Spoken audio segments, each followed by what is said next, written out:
Okay, that's fine. We'll see how it goes in an hour.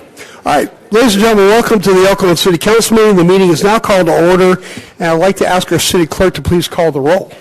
Mr. Mayor, we need to formally adjourn from the 2 o'clock special meeting. Oh, you're right. Okay. And then we can move to the 3. You bear with me. I've got to read this statement. First off, I ask our city attorney to report on the closed session. Thank you, Mayor. The City Council met in closed session at the end of the special meeting this afternoon on conference with legal counsel on anticipated litigation, significant exposure litigation, and they gave direction to the city's legal counsel. Thank you. This brings us to adjournment. The joint special meeting of the El Cajon City Council and El Cajon Housing Authority held this 11th day of February 2025 is adjourned. And welcome to the El Cajon City Council meeting. This meeting is called to order, and I'd like to ask our city clerk to please call the roll. All council members are present. Thank you very much. All right. Would you please stand with me for the Pledge of Allegiance and then remain standing afterwards for a brief moment of silence? I pledge allegiance to the flag of the United States of America and to the republic for which it stands, one nation, under God, indivisible, with liberty and justice for all.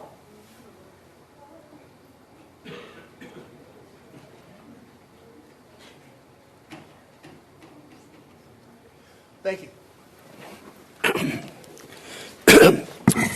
The city clerk posted orders of adjournment of the January 28th, 2025 meeting and the agenda of the February 11th, 2025 meeting in accordance with state law, city council, and housing authority policy. Once again, I'd like to invite members of the public to attend the 2025 State of the City Address. The event will be held on Tuesday, February 18th, 2025 at 6 p.m. at the Ronald Reagan Community Center located at 195 East Douglas Avenue. Join us as we reflect on the accomplishments of the past year and share what is coming in the year ahead. We have no presentations on today's agenda. Staff, do you have any agenda changes? Mr. Mayor, no changes. Council, any agenda changes? All right, seeing none. That brings us to consent items. Consent items are routine matters enacted by one motion according to the recommendation listed below. With the concurrence of the City Council, a council member or person in attendance may request discussion of a consent item at this time. Council members, do you wish to pull any of the consent items? Seeing none. Staff? No, sir. Are there any speaker cards for consent items? Sir, we have one speaker card from Truth.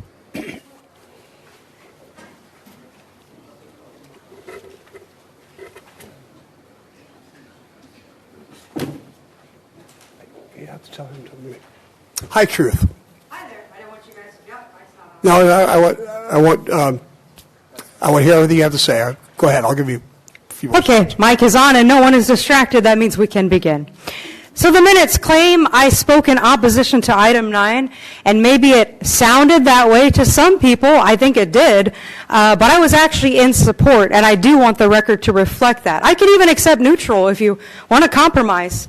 I was only in opposition to racism and lies, not toward that item. Also, Amy Reichert's name ends in the letter T, not a D. Also important. Thank you. Thank you very much. Amy, we apologize. Okay, then. I'd like to make a motion then to approve the consent items. Please vote. Motion carries by unanimous vote. All right, that brings us to public comment.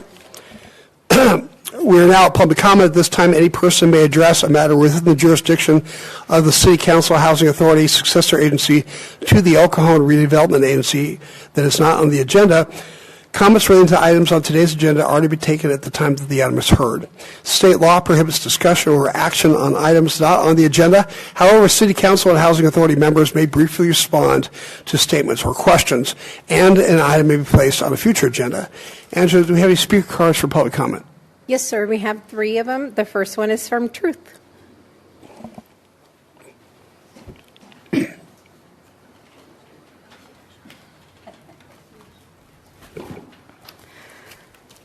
Okay, first I want to thank the police for keeping everyone safe during the last meeting.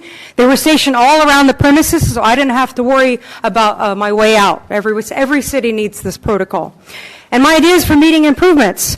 Bill, I appreciate how questions are often answered, but please end the back and forth discussion during people's comment time. It's unproductive and causes conflicts. Save your guys' comments for after.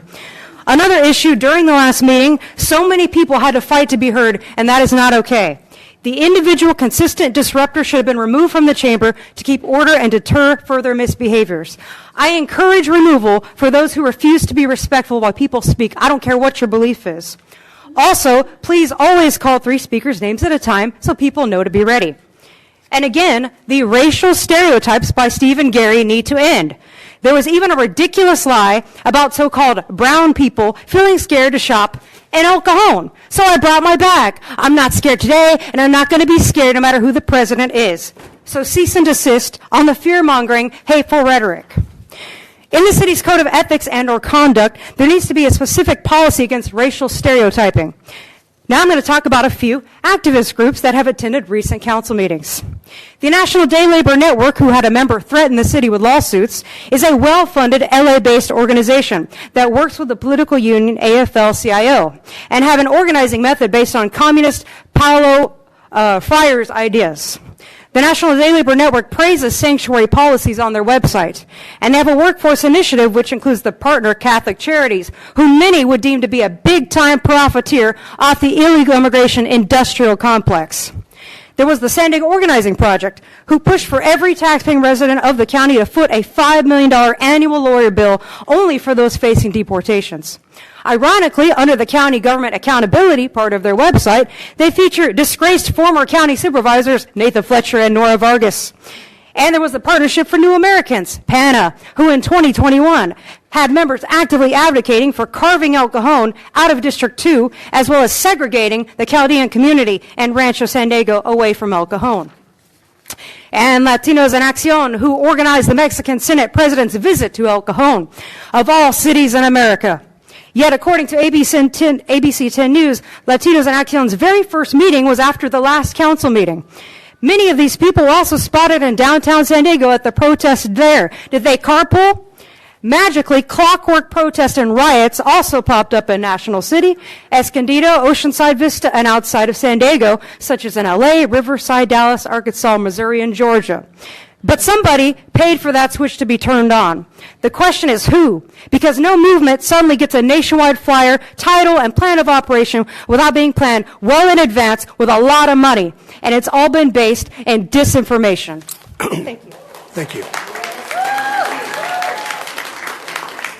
Brenda Hammond. You're getting Brenda. Can you ask the next person? Oh, come up, Brenda.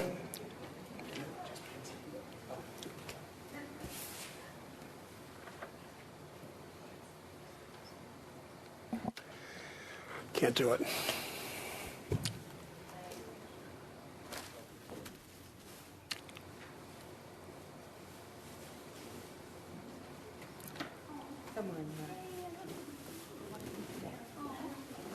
I'm missing a blue one.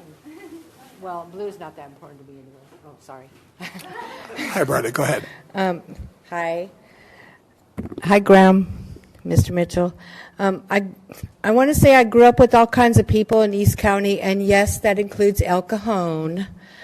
I learned my teenage life lessons in El Cajon. I knew a lesbian couple that grew to love each other since they were teenagers.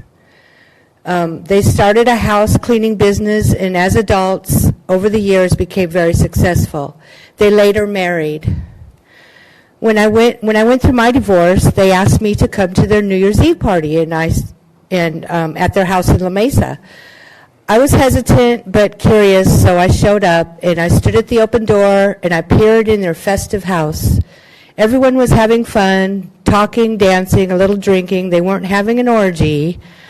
I smiled and turned to leave. Well, one of my girls, as I called them all these years, as I turned to go away, as I turned to leave, they turned off the music and said, "Everybody, this is Brenda. She likes the Oscar Mayer, so show her some respect." I was handed a blue margarita, which was really good, and I stayed about an hour and I had a great time. My point is we all need to stop judging each other for whatever sexual preference, religion, especially race. Thank you. Thank you, Brenda. The last speaker is allegedly Audra. Hi, Audra. Welcome. Hey, Bill. How you doing? Having fun. All right. It's always fun, right? Life is interesting. So I wanted to bring up some things that happened at the last meeting. And this has to do with you, Michelle. I don't think that you handled the aftermath of the meeting very well. I think that you were very outrageous, absurd, and you should have been more composed when talking to your own constituents. I actually had to stand in between you because it got so seemingly aggressive and out of control. And it's very sad to see that you can make excuses like, you know, you're tired, you're hungry, you're on menopause, you're having menopause issues. I think that if you can't handle those are her own words. Those are her own words. So if that's something that you can't handle any kind of questioning by somebody who is very calm, and you said that that's why you're not running again, that's exactly why you shouldn't be in that seat, is because you can't handle the pressure of being a public official and being able to talk to your own constituents in a calm manner. And it's sad because you didn't like that I had to put my arm in between, because it was like to the point where I wasn't sure if there was going to be some kind of physical altercation, not just verbal. And if you can't take a moment and collect and compose yourself, then it's concerning to see that you're up in a seat that you're going to be making decisions on behalf of people. If you can't calmly think about what you're doing, take a step back and say, you know what, I'm a public official, I need to maybe calm myself down, instead of making excuses as to why that was happening, because it doesn't reflect well on the board. And it's very scary to think about that you make excuses as opposed to owning your own actions and saying, you know what, I probably should have been more calm. Because we can all do that. But if that is something that you're not capable of, then if you can't run again, you may as well resign from being in that seat, because that would show that you're not capable of being able to take the pressures of the job. You should be the ones calming others down, not people having to come and calm you down. And granted, yes, it's a very intense and high energy subject, but your job isn't to attack the public and attack your own constituents. So I would hope that you can reflect on that and make better decisions moving forward, especially tonight that we're about to experience the same type of pressures. I would hope that you can be calm, collected, and composed and not use excuses as to why you can't do that. And that will show the people why they should have trust in you and not prove to them why they shouldn't. So I'm coming to you from a place of love. I'm not coming to you from a place of hate. Okay. Thank you very much.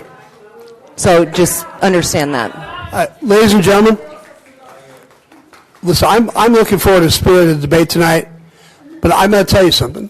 I'm not going to allow the disruptions that you brought last time to be brought again this time.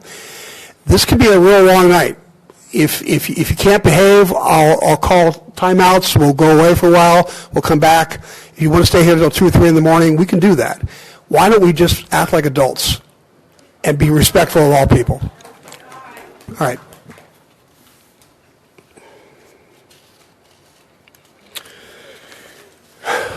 We have no written communications and no public hearings on today's agenda. We have 2 administrative reports on today's agenda. Item 10 is the interviews for city commissions. We have the incumbents for the Personnel Commission and the Planning Commission here this afternoon. Gentlemen, each of you have 3 minutes to share with us. The council may ask follow-up questions if necessary. Before we continue, Angela, do we have any speaker cards for this item? We do not have any speaker cards. Okay, who's our first applicant? For the Personnel Commission, we have Mr. Kurt Brower, who's our incumbent.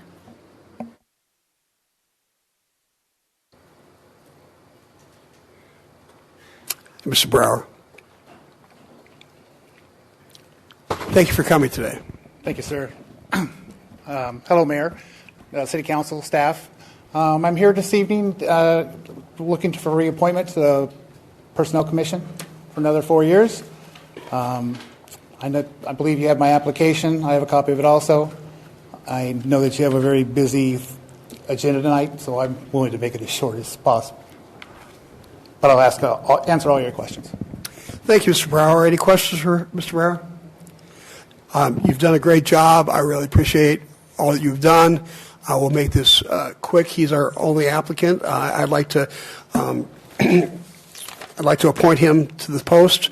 I make that a motion. If somebody would second. Second. Please vote.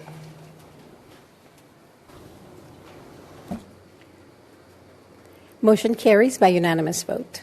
Thanks a lot. And Mr. Brower, I want to thank you for serving your community.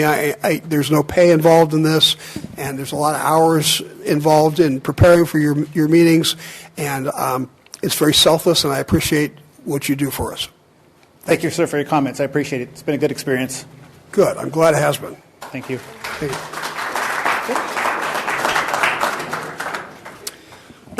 Mayor, the applicant for the Planning Commission is Mr. Darren Ross. He is not in attendance, but again, he submitted his application for reappointment. Okay. He's our only applicant, right? Yeah. Is there any speaker cards for Mr. Moros? Pardon, could you repeat that, please? Any speaker cards on his appointment? No speaker cards. All right. Since he's our only applicant, and Darren has been an excellent, hardworking member of the Planning Commission for some 15 years now, I'd like to appoint him again, and I'd like to make that a motion. Second. Please vote. Motion carries by unanimous vote. Okay. You're not going to give the oath of office. No, sir. They're incumbents. We don't need to do that again. Fantastic. Thank you. The last administrative report, item 11, is an update on homeless programs and services, and I'd like to ask our staff to tell us about this. Thank you, Mr. Mayor, members of the council. If we can get the presentation up. For the last 5 years, the city has been presenting a semi-annual report about where we're at on the homelessness, all of our different programs. As you know, we run many different programs, and Yanni Brito will provide the majority of the report, but I just wanted to kind of start out with giving a little bit of a preface of where we're at today. So this report will really, it includes data going back several years, but it really focuses on the last 6 months of time. There we go. Go to the next slide. But I'm going to cut to the chase and just kind of tell you the data points, and then you'll hear them again too. So if we just go to the last, just go all the way through this one. So in the last 6 months, we've served 1,600 individuals. We have gotten almost 500 individuals into emergency shelter, 185 people into transitional housing or bridge housing, and 61 individuals permanently off the street into permanent housing. We're really proud of that, and we rely on a lot of support, not only our staff, but also a lot of individuals and different companies that help us with that. If you can go to the next slide. Just for some context, I was at the city manager conference this past weekend, and I went to a session about homelessness, and there was 125 city managers in that room, and the question was asked, how many of your cities experience homelessness? And all 125 hands went up, and they said, how many cities have figured it all out? And not one hand went up. And we had the chance to hear from 3 different cities. We heard from Sacramento, we heard from Long Beach, and we heard from Whittier. I just want to share a couple kind of high-level thoughts. I think they're useful to have that some perspective. The city of Long Beach spends about $13 million of its general fund to combat homelessness. If you were to apply a per capita rate for us, that would be about $3 million for the city of El Cajon. We do not spend $3 million out of our general fund. We're able to leverage a lot of other funds for the programs that we do. I'm really proud of that. But one of the things that Long Beach found is some things that aren't working in their community happen to be working in our community. The tiny cabins work really well in our community. they've abandoned the tiny cabin solution because it just doesn't work in Long Beach. And so it was a good reminder that there's not this one size fits all, that every community is a little bit different and needs to be tailored a little bit different. Yet at the same time, there's a real need to have some uniform measuring of the metrics of how we measure success. And we lack that in this county. And we lack that throughout the state of California. It's the reason why we spend billions of dollars and see almost zero results, because we're not measuring the appropriate way. The second city that I heard from is from the city of Whittier. They actually adopted a 3/4 cent sales tax about 4 years ago, and they allocate about a quarter of that sales tax, so about a quarter or 0.25% of their sales tax measure goes specifically to homelessness, about $3 million for that community. And they've actually stood up their own homeless shelter. I thought that was kind of interesting, which gives them a little bit more authority and control to do some certain things. And then the last city was Sacramento. As you know, Sacramento, if you've been to Sacramento, homelessness is rampant there. They've struggled for years. There's been a lot of pointed fingers between them and the county. Sacramento City and their county are actually working together. It's a great model, and that's something that I envy, because we do not get support from the county of San Diego. Our county has an opportunity to be real leaders in this area, and they failed to do so. And so we will continue to work with them and try to strive for some regional planning, because we know that if we're all pulling together at the same time, we'll be much more successful. So there's a little bit of context. I'm going to turn the time over to Yanni Brito, our senior management analyst, to give a report for the last 6 months and where we're at, and then seek any direction that you'd like us to shift in the next 6 months. Thank you. I will go ahead and briefly go over 3 categories that the city is using to address homelessness. That's going to include outreach efforts, housing and shelter, and enforcement and encampments. The city, along with service providers, conducts street outreach. During outreach, homeless individuals are offered connections to wraparound services. The providers include ACTLC, Homestar, and Crisis House. During the last 6 months, from July to December 2024, a total of a bit over $161,000 was expended, and this was using CDBG and PLHA funding. This resulted in being able to contact 625 individuals. Out of those, 20 were able to move into some sort of housing. Some of the challenges identified during this process do include building trust with clients over time. This does delay the attempts needed for engagement. Additionally, some individuals experience mental health and substance abuse, so the outreach workers do try and match them with those who do offer that service for them. Under the housing and shelter category, programs include reunification, emergency placement, emergency shelter, rapid rehousing, and rental assistance. The providers for these programs are the Salvation Army, Crisis House, ECTLC, Homestar, and Interfaith Shelter Network. For this category, a total of about $192,000 was expended, and this was using CDBG, PLHA, and low mod income housing asset funds.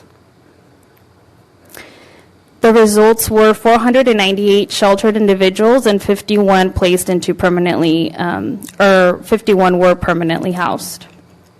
Some challenges that seem to fall with this category are different barriers to permanent housing. This includes, but is not limited to, rental history, credit history, or not enough income per household. This is where case management plays a huge role in order to prepare individuals to become housing ready. The last category is enforcement and encampments. For these, and this is including, again, enforcement and coordinating encampment cleanups. The providers are city departments, Urban Corp, which is a contractor, and Homestart. The cost of this for the last 6 months was about $105,000, and it includes PLHA and some general fund.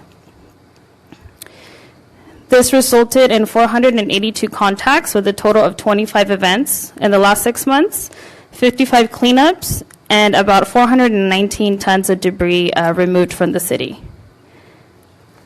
The challenge we continue to see during these services is transient population often returning to the same areas.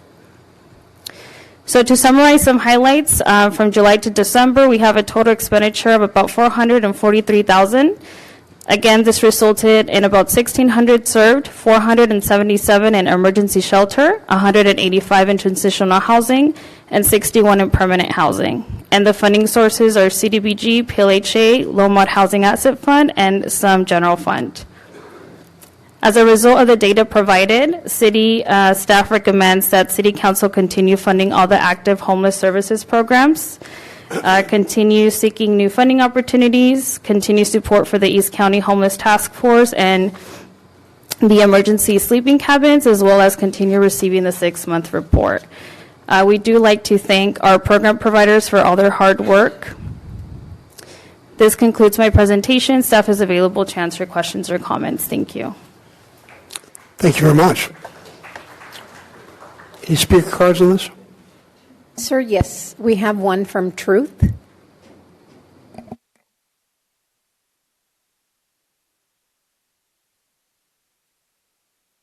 Hi, Truth. Does it sound on? There we go. Okay. Yes, I'm speaking again in case anyone has an issue with it, because I have a very important point, and that is I was inspired by Graham, so I'm also going to cut to the chase. Very, very transparent breakdowns of the spendings, so the city spending on homelessness. I wish every city reported like that, especially the city of San Diego. And the county is also not transparent with our money. They have an $8.5 billion budget. And despite what Supervisor Monica Montgomery Stepp has claimed, we got pretty much nothing to show for it. So this is the city's work. This has nothing to do with the county. And it's just amazing. Can you imagine if El Cajon had billions to play with like that? It could actually make a real difference for the entire county. Because I can see El Cajon services. I'm very familiar with Crisis House. I won't get into that, but I am very familiar, and I'm grateful for things that exist like that. And so thank everybody. I thank everybody involved for this work that went into a very transparent account. Thank you. Thank you. No more cards, sir. That's it. All right, I'll bring it back to the council for discussion. Yes, Gary. Question for the city attorney. We get a substantial amount of money from community development block grant funds. Has that been cut off by the federal government? Not to my knowledge. I know that there was a stay issued that one or more courts have issued stays saying it's likely unconstitutional. But it'll be a temporary order. But for now, I think the money is continuing to flow. Okay, that's good, because we give East County Transitional Living Center a substantial amount of money. In fact, there are between 150 and 200 children, formerly homeless children, living there right now. I was coming out of a council meeting one time about 22 years ago, and there was a mom with her little redheaded 10-year-old son, who reminded me of my son, who was 10 at the time, and we said, what are you doing here? He said, well, my husband, we fell through the cracks. My husband's a druggie. He took off, and this is where we sleep, under the wings of the city council meeting, right about 10 feet outside that door. And so the council that time, we approved East County Transitional Living Center, and it has been a spectacular success. In fact, I have 3 of the graduates living at my house right now. So that's one of the bright spots, and it's like a part of it is like a church-based boot camp, which I don't think any of us would like to be there. They have a facility out in the East County where they run a ranch and raise cattle, and so the idea is they get them so tired they don't want any drugs, and it seems to be working. So I think it's important that we keep supporting them. Thank you. Thanks, Gary. Anybody else? No, I would just say I agree with staff's recommendation. Continue everything we're doing. Yeah. Steve? For those of you that don't know about the tiny cabins, there are 6 of them on the property of Meridian Baptist Church out in the eastern part of El Cajon, they have put through 47 women with a 78% success rate into permanent housing. This is a four-way partnership between the City of El Cajon, Meridian Baptist Church, Crisis House, and Amicus, the builder. Four-way partnership, that's why it works. At a cost of less than $10,000 per cabin, built by over 120 volunteers who continue to pour into the lives of these women to make sure that they have the right tools and the support they need to get back into a better place. There have been 0 calls for police, 0 calls from the neighbors' complaints, 0 complaints from the elementary school across the street. Why does it work? Screening. They only take women who want to get off the street. There are rules. You have to meet with a social service counselor approximately once a week. And some of these women bring kids with them, and they fit a woman and her 2 kids in an 8x12 space inside that cabin, and it works. It can work. It doesn't need to be always a 1,000-person shelter. Sometimes you can do them 6 at a time. Thank you, Steve. Michelle and then Gary. So I think we need to come up with some safe parking. I know the county has safe parking. They have closed it right now. When I was doing the homeless point in time count, I've done it for the last few years now. The county did not know that it was closed. Joel Anderson did not know it was closed, but right now they've got it closed to put in electricity and water so they can put in showers. When I did the point in time count this year, we found a lot, our census tract that we were working off, we found a lot of people living in their cars, and they were going to work. So I think that there's a need for people that are just kind of in between. They have a job, they just are trying to get in between, trying to save up the money to get into housing, because housing is an issue. And being able to afford that apartment, afford a room, rooms are going from anywhere from $1,200 to $1,500 just for a room. So I think that we need to come up with some new ideas. Churches, I know that there was one church who was interested in doing RV parking, and I think we need to look into some new ideas. We've got some great programs already, but I'd like the council to maybe look into some safe parking.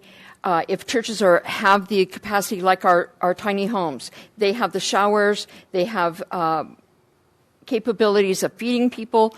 If Good Shepherd Ministries wanted to do RV parking, we need to look into that and get some of these RVs off the street, or maybe a truck if someone wants to park their truck or their car. So this is something I'd like the council to look into. Can we check with the county to see a timeline as to when their safe parking is going to reopen? Because it sounds like they're doing public improvements. They're doing public improvements, but the problem is that the minute that closed down, the homeless moved back in. Now, I contacted the director of Homeless Solutions, Deanna Beck, and I was reporting and sending her pictures like every week. They just moved in. They were moving back into the canals right there, right. And it's been at least a couple of months. The county's really slow in revitalizing that safe parking. Could we have staff just check in to see when we anticipate that coming back in? We can do that. It's been closed for quite a while, and if you look at the cost, the return on investment, I question if they're having to bring water and electricity over, if that makes a lot of sense. Yeah, but we'll find out. I mean, that safe parking, it's only open from 6 p.m. to 6 a.m. It seemed like it served a good purpose. So we'll find out, and we'll send a memo to the City Council. Gary, did you have something? Yes. I wanted to point out that Councilman Goebel spent countless hours volunteering to build those tiny houses with his own 2 hands. And not only does he talk the talk, but he walks the walk.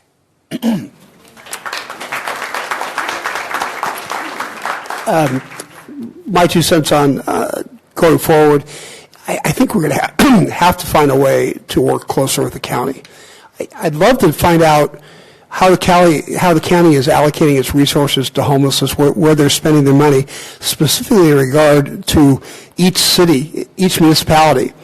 I know we're not getting any money from the county, but are other municipalities getting money from the county? If so, what's the disparagement? And but I think that we're going to have to find a way to sit down together, because this problem is probably bigger than we can do on our own. Since all the money comes to the county, it seems like they should have a seat at that table. There is new leadership at the CAO level at the county. There's new leadership at HHSA. There's new leadership at the homeless department. So maybe there's an opportunity to mend some fences. Yeah, I have no doubt that Joel Anderson's office would be willing to help us in that regard. Yeah. Okay. Two things really quickly is, one, the county does offer safe parking right now in Spring Valley. There's a site in Spring Valley where there's safe parking, and that's good to know. We can help direct people there. The second thing is, one of the council priorities from your workshop last month was to beef up the dashboard on our city website, which, again, is very transparent, but it can be better. One of the things that Ms. Diaz is doing is actually having all of her staff that will be involved with the dashboard do ride-alongs with the outreach team. So they're not sitting in an office thinking what they know is happening. They're actually going to be on the street. They're going to touch it, feel it, smell it, all that, and they'll have a better sense of really what will help our residents know what should be on the dashboard. So I thought I'd share that info with you. All right. Gary? A question for the city manager. Is the county still collecting homeless people from all around the county, North County and South County, and putting them into El Cajon hotels? Yeah, I can check. Actually, Yanni, if you go to the next slide. So this slide actually shows voucher program only offered by Equus. There are 3 or 4 other county voucher programs in this city. This is just Equus's portion. That really sharp decline in usage of our motels was when the city council adopted your policy, where we start requiring some accountability. It's interesting, when you ask for accountability, you get certain results. So you can see there's been a little bit of an ebb and flow, but there has been a significant drop. Right now we're, I think, at last week at 84 individuals in motels. Based on our data that we've asked for, we still believe that the majority, not the majority, but a large percentage are not from the city of El Cajon. But there's nothing we can do about that. But it's good to know that, at least. Why don't you have the data from the other NGOs? Because the county only shares this with us, and we rely on them self-reporting, and to get this level of detail, we don't get that level of detail from them. Okay. That should be a goal, I think. Yeah. Is the county still paying double the normal rate for those motel rooms? We believe that they're paying between $146 and $156 a night for a hotel stay. Okay. At a rate where most of these motels are going for $80 to $90 a night. Okay. And are they, I know before we had some child molesters that were convicted with the ankle bracelets, and they weren't being vetted, and we have a problem with them because they were in motels that were near elementary schools, and some girls were assaulted. Have they addressed that problem? Your policy has addressed that problem, because state law gives them a pretty long period of time before they have to report. Under your new regulations, they have to report within hours of being placed in El Cajon. So we will know if that's the case. It has not been the case thus far since the policy went into effect. Thank you. Mr. City Manager, the county motel voucher program, the funding, it was ARPA.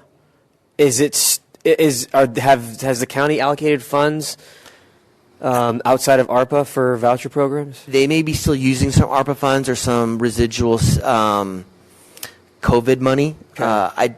At some point that will dry up, like ours has dried up. So I'm not quite sure how they're going to fund this program. Oh, so not to your knowledge that they've don't know how they're going to continue to fund it. Thank you. Okay. Anybody else? All right. Thanks. Do you have enough direction? That's very helpful. Thank you so much. Well, thank you. Okay. There are no commissioner reports on today's agenda. Item 12 is my activity report, which is as reported. And then we're activities reports for council members. Goebel, as reported, with one comment about an MTS meeting, executive meeting last week. The MTS is facing a $100 million budget shortfall to make up. Even if they discontinue the entire trolley system, it will only save half of that. So there is no discussion of discontinuing the trolley. I'm just giving you a sense of how big the problem is. There were two items that were put forth on the staff recommendation. One was an operational analysis of all the buses and the trolleys that ride and how many people are on the buses and things like that.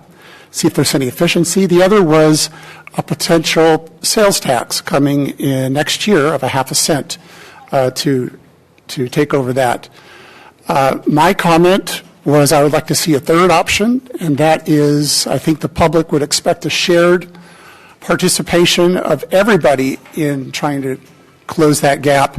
And so I put on the agenda a fare increase for those riding the bus and trolley, because that seems fair, no pun intended, that everyone should participate in the solution. That would take 1 year to do. That would be done by Sandag, and those three items will be voted on at the MTS board meeting this Thursday. Thank you. Okay, thank you, Steve. Mr. Kendrick? I'd like to add that I went to a Metro Joint Powers Agreement meeting last Thursday. Mr. Ortiz? As reported. Ms. Mitchell? As reported. Okay, then.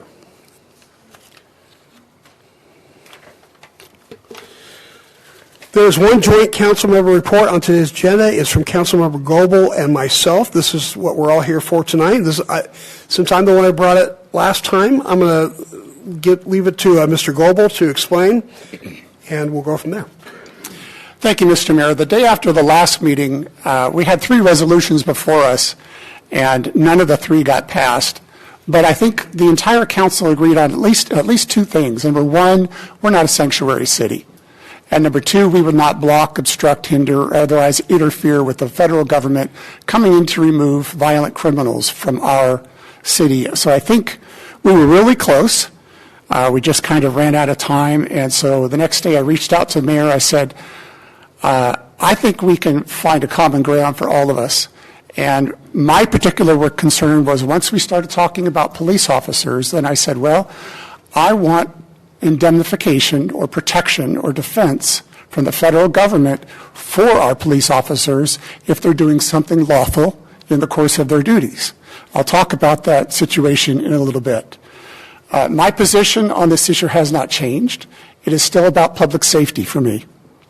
The city of El Cajon is not a sanctuary, never has been, and I will continue to fight to make sure that we are never a sanctuary city. I support President Trump's position to enforce federal immigration law to rid our city of the most serious and violent criminals living here illegally. I welcome Tom Homan, Trump's border czar, to do this. And speaking of Mr. Homan, I recently had the opportunity to meet with him. In mid-November, a friend said to me, Tom and I worked together here in the city of El Cajon in the early 90s, and we're still in touch. Would you like to meet him? I said, of course. I'd like to hear what he has to say. But we should invite the mayor as well, and so that's what I did. I invited Mayor Wells to that meeting. A few days before Christmas, we all met, and we listened to Tom's plan to get 647,000 people living illegally in the city who have been convicted or wanted for serious and violent crimes. He also talked about the urgency to find 300,000 missing minors.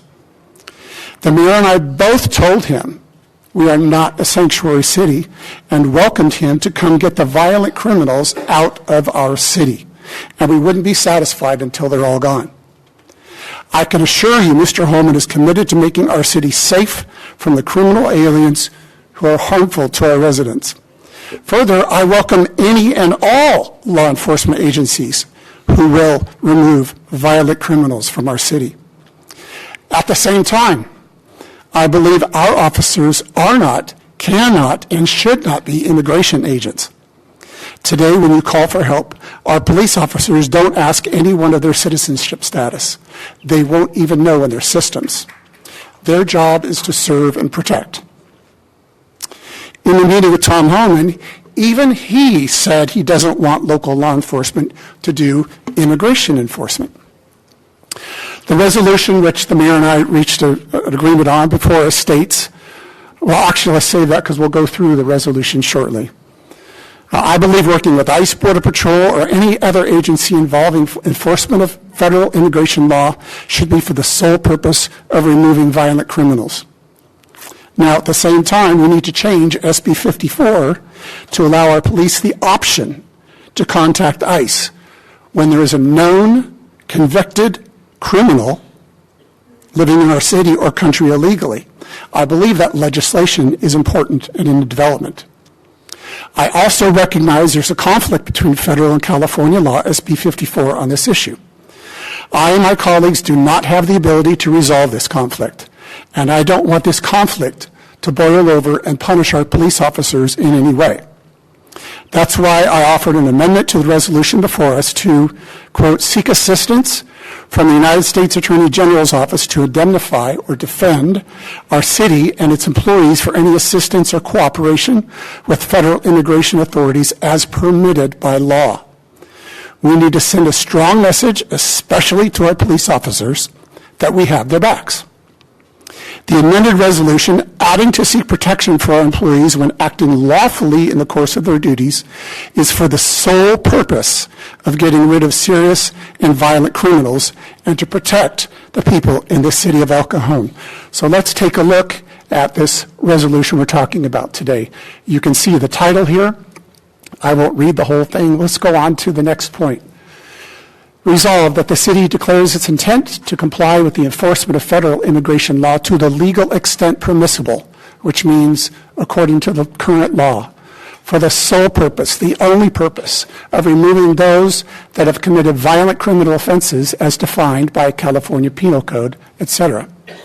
Number 2, resolved, we declare we are not a sanctuary city. We will not obstruct, impede, interfere, or otherwise block any federal law enforcement agency from its duties.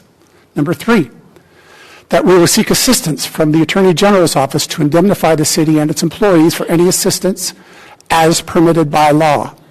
Number 4, that we remain steadfast in our commitment to protecting the safety and well-being of our residents, particularly those most vulnerable to criminal activities such as human trafficking and drug distribution. Number 5, that we will continue to comply with all federal and state laws, recognizing there are conflicts between federal and state laws. Number 6, we recognize the importance of maintaining trust within the community, and we reaffirm our commitment to treating all residents with dignity and respect, regardless of immigration status. Number 7, we will continue to request additional clarification and guidance from both the U.S. and California AG. And number 8, the city clerk is directed to send a copy of this to the people listed. This is essentially the same resolution, but with my desire to add protection for our police officers if they are going to provide any assistance. Let me give you an example. If somebody runs the Border Patrol checkpoint in Pine Valley, and the Border Patrol begins a chase, and that chase comes down into El Cajon, if that person gets onto our city street, we are not allowed to join that chase. That is an immigration issue. However, if that person runs a red light, speeds, or does some other violation of California law, we may join the chase. So at that point, if we pull over the car, and if we hand over that person to ICE, we did so lawfully because we pulled that person over for running a red light and speeding. We did not pull that person over for violating immigration law. If anyone were to come after our police officers and say you violated law by assisting ICE or Border Patrol in this example, that's not true. We pulled that person over because they ran a red light and they sped in our city. We need to protect our officers. We can't make them second guess what they do to keep us safe. That's the resolution before us. I think we have come to a reasonable concern about use protection, compliance with existing law, and I think I'd be interested to hear what my colleagues have to say, and then the public. You know what? What I'm going to do at this point, because I think when we discuss all this, we're going to want to discuss the things that the public has to say about it. So rather than do this twice, I'm going to do public comment. When that's all finished, we'll have discussion here. Everybody okay with that? Oh, okay, great. So we're going to go to public comment. Before we start, I'm going to limit public comment to 2 minutes. I want you to know that I was under a lot of pressure to limit public comment to 1 minute, but I have problems with that. I think the First Amendment gives us everybody the opportunity to speak, and we may be here a long time tonight, but that's okay. So I think 2 minutes is a good compromise. I'm hoping everybody will be respectful of everybody else, and we can just move through this and get to the end and come to a conclusion. Having said that, let's start with public comment. Thank you, sir.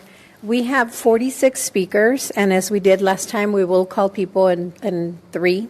When we call your name, if you can please stand down the middle aisle and be ready to speak so it can move a little bit quicker. The first 3 speakers are Larry Olds, Nicole Baca, and Melissa Ortiz Baldwin. Well, sir, welcome. Good afternoon. SB 54 is the fly in the ointment for, I think, all of us. And it's been discussed and talked about and written about. And I found a passage on the internet that I thought was particularly good. And what it says is, federal law is unambiguous in its supremacy over immigration matters. Under the Supremacy Clause of the Constitution, federal law takes precedence over conflicting states and local policies. The Immigration and Nationality Act grants the federal government exclusive authority over immigration enforcement, and Congress has determined that cooperation between local law enforcement and federal immigration authorities is essential. Statutes such as 8 U.S.C. 1373 explicitly prohibit state and local governments from enacting policies that restrict communications with federal immigration agencies. Did you hear what I said? Statutes such as 8 U.S.C. 1373 explicitly prohibit states and local governments from enacting policies that restrict communications with federal immigration agencies. This status ensures that local officials cannot block or impede the flow of critical information needed to enforce federal immigration.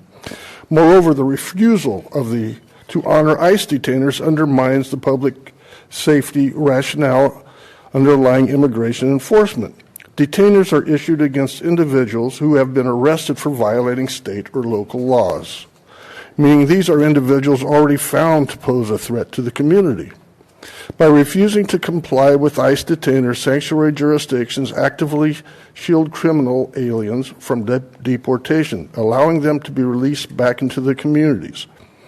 I'm running out of time. Yeah, thank you, sir. I appreciate it. Thank you, but I do like what you're doing there. If you live up to that, I'm much better with your decision. Thank you, sir. Well, welcome. Hi. Can I pull that down? Yeah. Hi. Good afternoon. I urge you to reject this proposal. My name's Nicole, and I spoke at the last City Council meeting, and I'm also a lifelong resident of El Cajon. Much like everyone here today, I feel strongly about this resolution put in front of us. I'm opposed to this not because I'm opposed to law and consequence, but I'm opposed to it because immigration is not the job of the El Cajon Police Department. Remove politics from this for a second. What is the job of local law enforcement? To police the community and be a responsible and trusted entity in society. This resolution does not accomplish that. Furthermore, our primary crime issues in El Cajon are related to homelessness and drugs, which this resolution does not address. To the naked eye, immigration is not the cause of those problems. Hence the reason I feel the way that I do. This resolution, in my opinion, is a misuse of our already limited resources. I understand that there are different political leanings on this, and no amount of time or number of speeches are going to change the way that people feel. So that tells us that there might be value in understanding perspective. This resolution does not accomplish building community trust or tackle our primary policing concerns. After the last City Council meeting, Mayor Wells said that our community was less safe as a result of it not passing. But what has changed in the last 2 weeks? Nothing. So if nothing has changed, how did things become more dangerous for the residents of El Cajon? Go on whatever social media you choose, and there is video documentation in real time of these kinds of policies going awry. We have to ask ourselves, who does this resolution benefit? The community by removing the father of visiting his 5-year-old daughter in their home? Or Bill Wells, who has TV cameras here today, who can get his sound bites in to go on Newsmax or KUSI later today?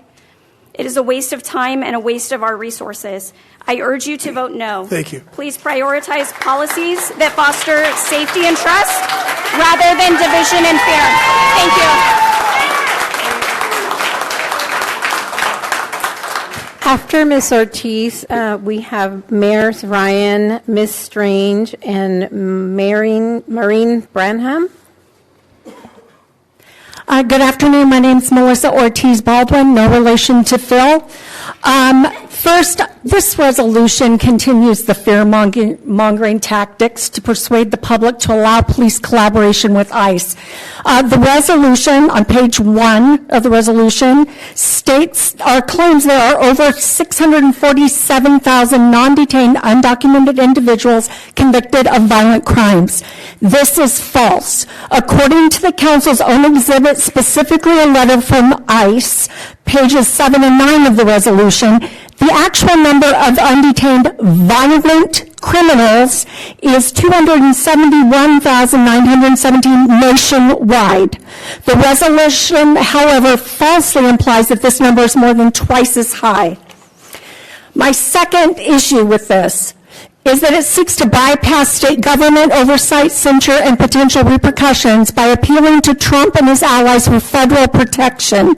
This is page 2, item 3 of the resolution. This sets a dangerous precedent and appears to be a political move by Bill Wells to align with the Trump administration, something he himself admitted to at the last council meeting when he stated his intent to plant a flag for Trump. Now, there was a person earlier that said that she was speaking out of a place of love as she proceeded to excoriate Council Member Meshel. Speaking passionately about something important to you and your constituents is actually proof that you care about your constituents. Please, Councilmember Meshel, do not let people who don't like where you stand gaslight you.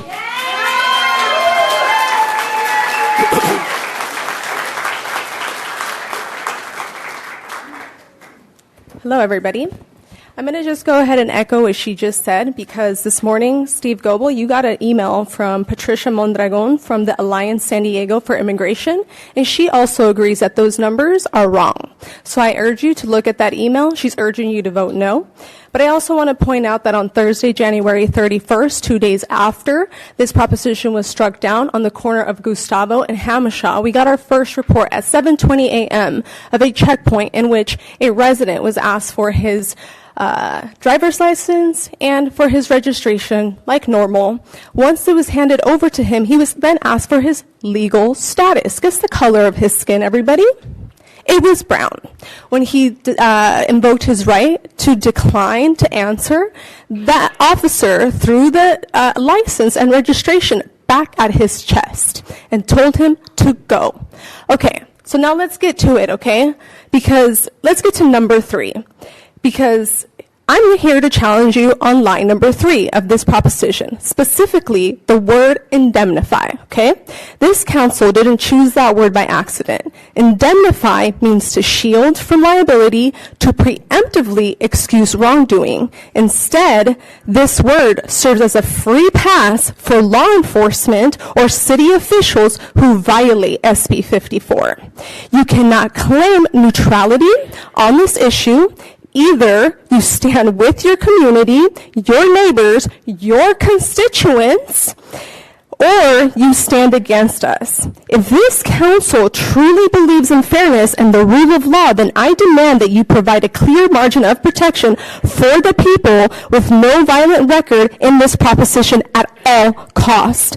Amend the last part of line number 3. Instead of the vague phrase permitted by law, it must explicitly state compliance with the California Penal Code already referenced in this proposition. That is all I have to say. Thanks, Steve.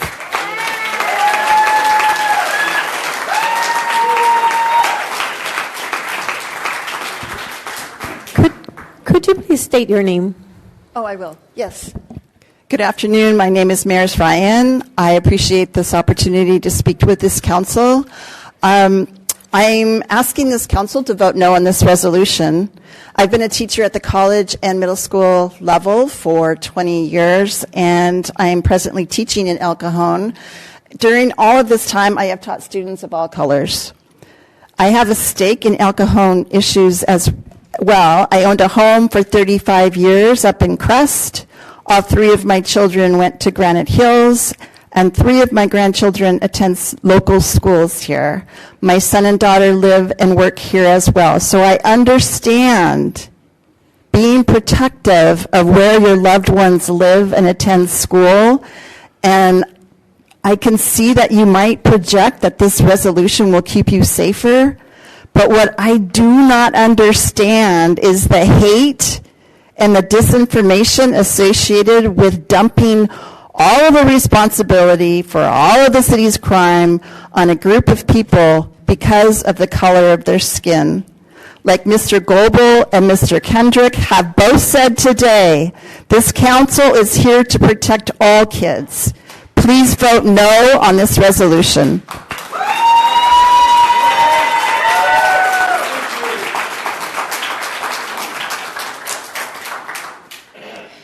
Taxpayers' oversight for parents and students want to inform you that since the last time we were here, the Laken-Riley Act passed the very next day. Steve, you got almost 1 million views on Libs of TikTok. The headlines read, and I quote, El Cajon wants their city to be overrun by criminal immigrants. The Laken Act mandates the federal detention of illegal immigrants who are accused of theft, burglary, assault, law enforcement officers, and any crime that causes death or serious bodily injury. Of course, we must welcome immigrants, but since the cartels have taken over by trafficking fentanyl and tens of thousands of women and children, you'll have more homeless and death if you don't pass this resolution.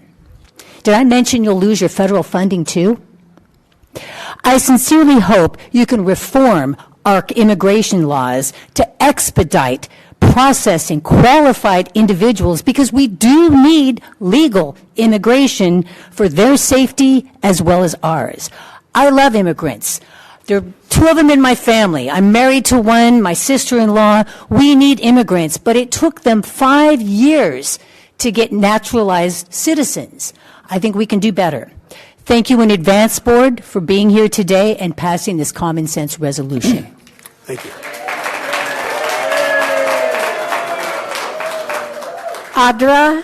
Dr. Joanna Rose Bermudez and Adriana Hasso. Any order, just state your name, please. Okay. Hi, I'm Dr. Joanna Rose Benavides, here again. Had to schedule 9 patients, rescheduled 9 patients in my clinic. SB 54 prohibits local police from working with ICE except in some circumstances. Passing a resolution not identical to SB 54 to cooperate with ICE violates this law. Courts ruled that holding someone on an ICE detainer without proper legal authority violates the 4th Amendment. The police department risks lawsuits if they cooperate with ICE with no judicial warrant. Cities that ignore immigration laws will face legal action from the state. The California Attorney General's office has stated they are monitoring compliance and will take action against noncompliance. Deportations take members from your local workforce, which will tank your town's economy. This means a higher cost of living in El Cajon. Your town will face costly lawsuits if the police work with ICE in violation of state law. California will withhold funding from this town due to noncompliance. Cooperating with ICE will strain local EMS, resulting in public safety risk. Since what you're doing is highly unethical and legally questionable, I have reported you to the San Diego County DA, the State Attorney General, the State Auditor, the Department of Justice, and to Congresswoman Sarah Jacobs, who was unaware that you are trying to pass this again. Another history lesson for you: California used to be Mexico. Those of us who are Mexican have indigenous blood, okay? Our connection to this land isn't just historical, it's ancestral. And we're not talking about borders drawn on maps, we're talking about birthrights. And I challenge you, look down at where your feet rest. This is indigenous land. It has always been. And it's time we all recognize that undeniable truth. And I heard the voicemails you got, Steve. I know you were chastised, threatened, and harassed, and I'm sorry. I'm very sorry that happened to you, because I know you probably have kids and you're probably scared, and I'm sorry. And that's all I have to say.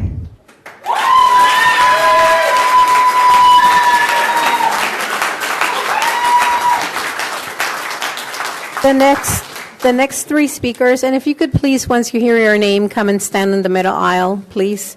Audra, Adriana Hasso, and Amy Reichert.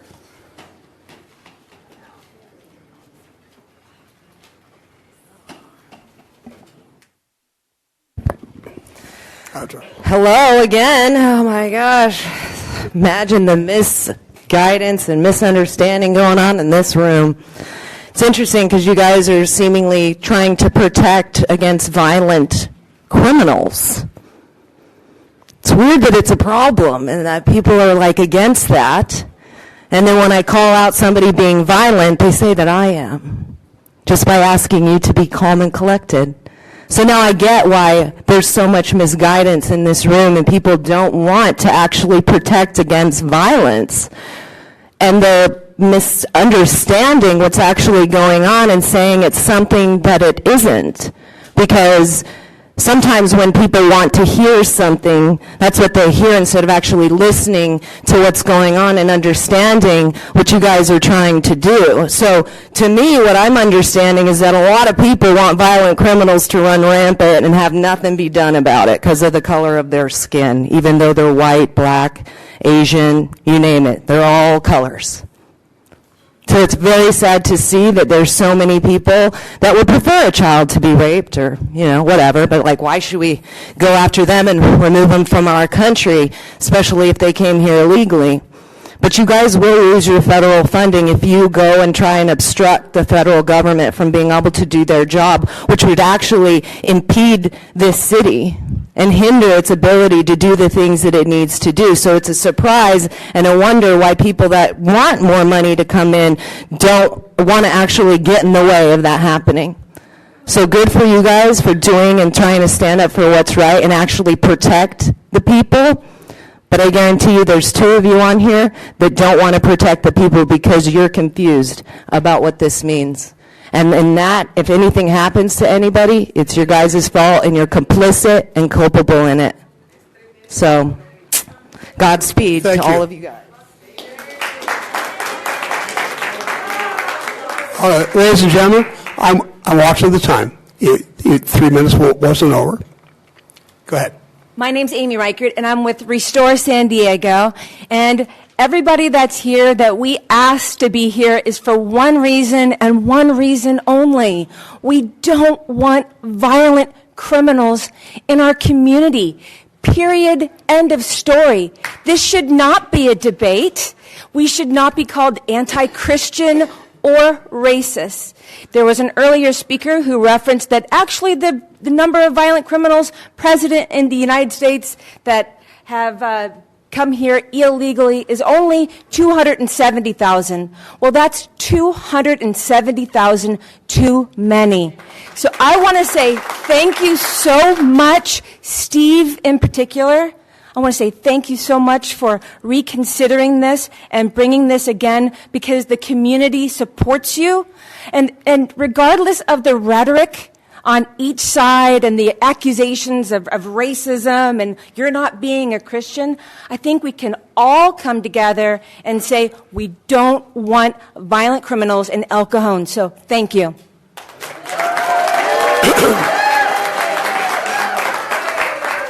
Next speakers, Mary Davis, Ben Good, and Carlos Gomez Perez. Hi.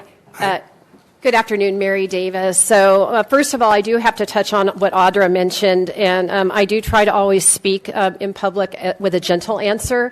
But Councilwoman Metchel, I was very disturbed. I know you had your viral moment, and you talked about the fear of being made to look like a racist, but enforcing our laws and keeping residents safe isn't racist. It's called upholding your oath of office.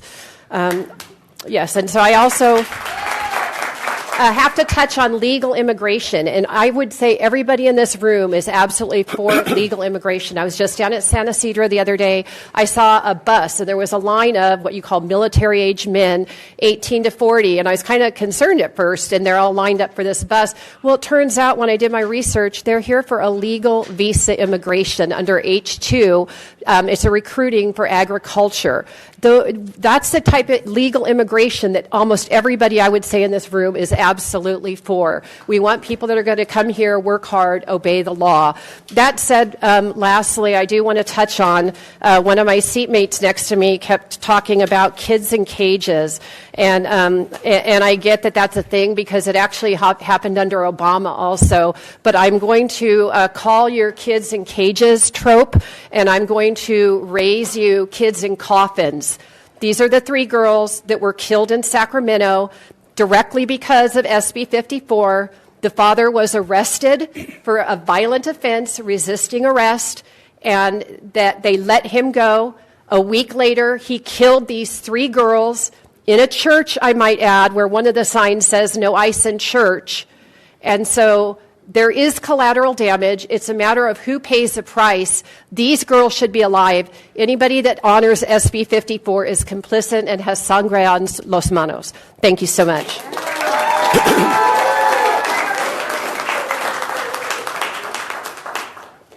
Welcome, sir. Good afternoon. This is Carlos Gomez Perez. Nice to see you again, Mayor. So ultimately, your job is you're claiming public safety, correct? At the end of the day, you want to keep El Cajon safe. That means the constituents and, the same manner, your members right there. So that being said, I stand before you today to address the crucial concern regarding the upcoming constitutional bill that could be profoundly affect our community, because it will affect our community, and not in a positive manner. So this last council meeting, the people that voted against it have been harassed because they opposed your bill. However, it's important to recognize that the context of this decision we're being made. If the bills are introduced and passes, we must consider the possibility that those votes were not entirely made for free will. Instead, they have been influenced by harassment, intimidation these council members have endured. A decision made under duress, because it is under duress, because you're fearful for your life, you're being threatened, they know where you live, does not reflect genuine support or reform. It is a product of external pressure that distorts the integrity of the decision-making process. Your council role is to serve the public, make informed decisions, and uphold justice and law. Like I said last time, I didn't think I was going to have to be doing this back here stateside. So if you're changed your mind after 2 weeks of talking to each other, it is not out of the goodness of your heart. It is not because you care about public safety. It's because, Mayor, you're trying to get your career steps going, and 2, it's out of duress. And please wait till we finish speaking so we can hear each other. I get it, we support each other, but let's wait till they finish speaking so we can go ahead and clap as loud as we want. That being said, do not pass a reform. It will not be good for the city. It will not be good for constituents. It won't be good for anyone. And no, we don't want criminals in the city. Thank you. Thank you. After Mr. Good, we have Kaylee Jarstad, Kirsten Jarstad, and Lucas Jarstad. Gentlemen, ma'am, 2 weeks ago we got it wrong. And I want to thank Mr. Goebel. I know you took a lot of emails. I know you took some from a really smart lady named Trina Good, and we're both in over our skis on her. That's going to be a completely intellectual, intelligent, precise thing that's going to come out of her out of love. She teaches at a very Hispanic school, has for over 20 years. She drives 1 hour every day to teach those kids, and she loves those kids. And she'll protect them against anything. And that's really what we're getting into right now, is a protection situation. And so I thank you for fielding those emails. And she seriously respects the fact that you took the time out of your day to thoughtfully respond to her. And it wasn't harassment. It was just a process that you participated in, and thank you. Mr. Kendrick, earlier today I sat there and my jaw kind of dropped a little bit because I'm going to quote you. The primary purpose of local government is to protect the citizens. And that's all we're asking you to do right now, is protect the citizens. We got it wrong last time. I've literally watched hundreds of thousands of people come from all over the world. It's not our Hispanic people who were born here, who have a birthright, as we heard earlier today. I have personally seen thousands of people from all over the world introduced into our system in the last 3.5 years. I've watched the buses go by my house by numbers I can't count in a day. We're talking about hundreds of buses in a week, 24 hours a day, 7 days a week, 3 years. We do not know who those people are. And we need to protect those students that you're talking about, those kids. I agree with you completely. I think we have the same heart. The problem is we have to stand up to it now, and we have to fix something that somebody else caused us, and it's a really uncomfortable place for everybody, but we still have to fix it. I beg you to follow through on what you said earlier today and protect the citizens. Thank you.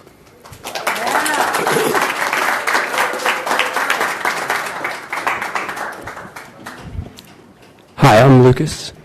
I want you to vote no on the resolution. I think we have really serious due process concerns in light of the Lake and Riley Act that was passed 2 weeks ago. So basically, I think there's a lot of misconceptions about how this resolution works. Like, if you vote no on this resolution, it doesn't mean that ICE isn't able to operate in El Cajon. It doesn't take away the ability of ICE to arrest people who, or to arrest people who they know have committed crimes. But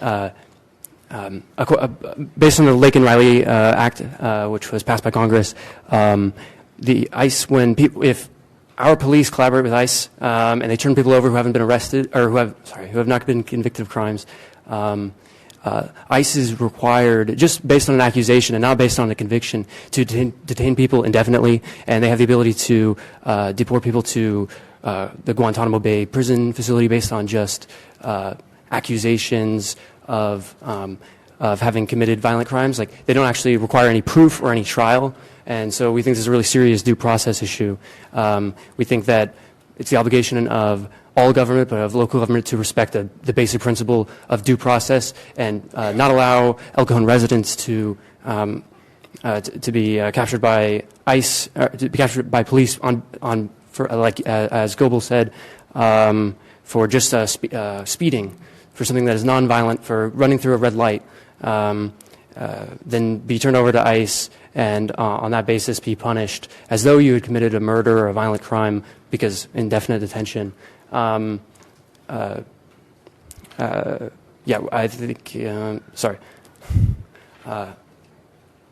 think, I think we think this is a real problem for due process, and I think you guys are obligated to vote no on this resolution to prevent this sort of abuse. Thank you. Thank you.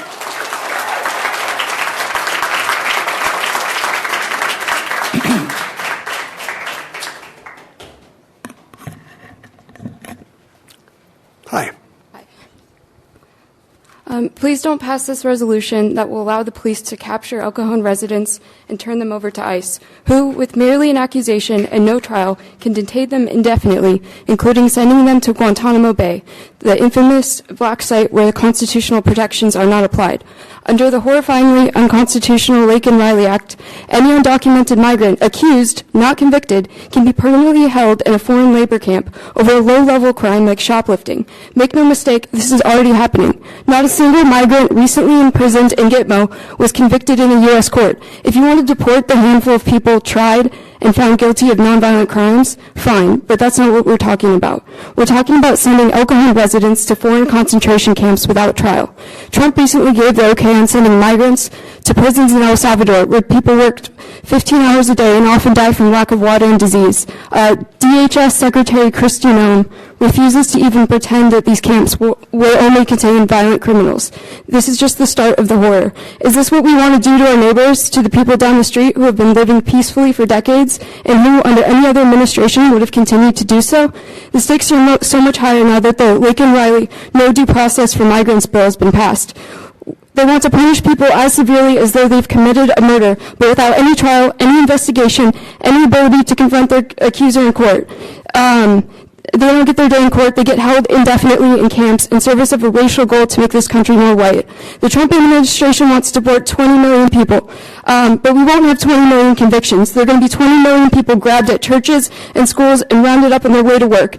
We are not going to forget what you do here. We will be grateful if you protect our community, and we will be furious if you destroy it.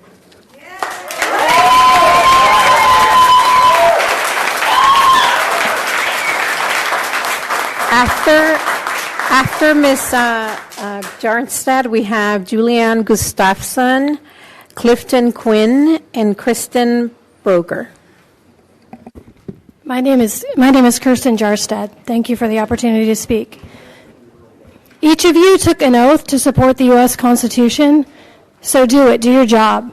Mayor Wells wants to collude with the Trump administration's efforts to deport 20 million people through the Laken-Riley Act, which mandates that undocumented individuals be deported or transferred to foreign prisons and work camps, where they will be denied the protection of the Fifth Amendment, the right to be free from self-incrimination, the Sixth Amendment, the right to counsel, a speedy trial, an impartial jury, the right to be charged with a crime, and the right to confront witnesses. The Eighth Amendment, the right to be free from cruel and unusual punishment, and the 14th Amendment, the right to due process, equal protection, and the presumption of innocence. The Laken-Riley Act only requires that someone be accused of a crime. There's no burden of proof. There's no trial. That's why we have the 14th Amendment. The 14th Amendment requires due process and equal protection before someone's rights are removed. The Constitution applies equally to citizens and non-citizens in the U.S., which is why Trump wants to move people to foreign soil, so they have no rights. Mayor Wells has fabricated a legal issue claiming that El Cajon must cooperate with the feds to deport people using local police, but that's not how our government works. We have a system called federalism. Under the 10th Amendment and the Supreme Court precedent, police powers belong solely to the states. Immigration belongs to the federal government. It is false that the El Cajon police are obligated to cooperate with the feds. SB 54 states that no California state or local resources can be used to assist federal immigration enforcement. California has an absolute right to make and enforce this law. As elected officials sworn to uphold the Constitution, it would be a dereliction of your duty to vote for this resolution. If you ever wonder what you would do in a country that was sliding into fascism, ask yourself, what are you doing right now? History will judge you.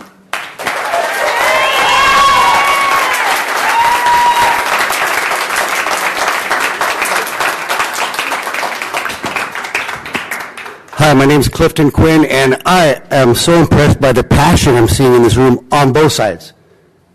Seriously, this is the American way, and I appreciate your attention. I spoke at the County Board of Supervisors when they were busy on their email, so thank you for doing this. So I appreciate the passion, and my mom is an immigrant, my wife is an immigrant, and I've never heard one person here speak anything against immigrants, okay? That's not what this is about, right? I truly wonder if we're talking about the same resolution. I read a simple resolution, which to me, well, I've learned not to necessarily trust big government, but I have learned to trust Bill Wells. I've met him several times and heard him speak on many occasions, and I trust where Bill's coming from. So I believe this, if you do not pass this resolution, I've heard from Tom Hom and heard of the guys at ICE, and they're going to be narrowing in on places that say they want to be a sanctuary city or want to go up against ICE. I don't think that's a battle we want to fight. So to me, it's an absolute no-brainer to do what it says. Sole purpose of removing violent criminals, not immigrants, violent criminals. Please pass this resolution. Thank you.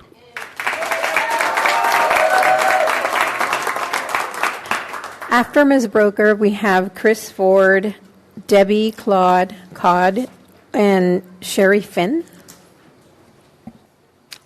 Good afternoon, Board. My name is Kristen Broker. I am the spouse of a Navy veteran of 30 years, and we started our service to the military here in San Diego, traveled the world, 4 corners of the United States, and finalized here, and came back to a wonderful city several years ago after my husband's retirement of 30 years.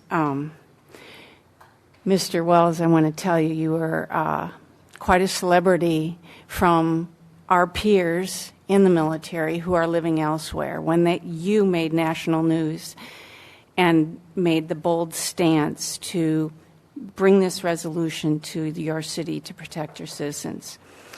For that, I commend you and your board for entertaining it and letting us as citizens come and be a part of the process. I speak from only experience as a former federal corrections employee. And so my experience is when a violent criminal comes into the custody of any facility, penal system, a background check that is nationalized is done on that individual. If there is a detainer placed on that individual, it would be derelict of my duty as a federal employee of a correctional system to release them without checking with the agency to see if they want to come and get that individual for further process. We're talking about criminals that are violent. Whether their status is legal or illegal doesn't matter. If I release them into the community. I'm sorry, your time's up. Thank you. Okay, thanks.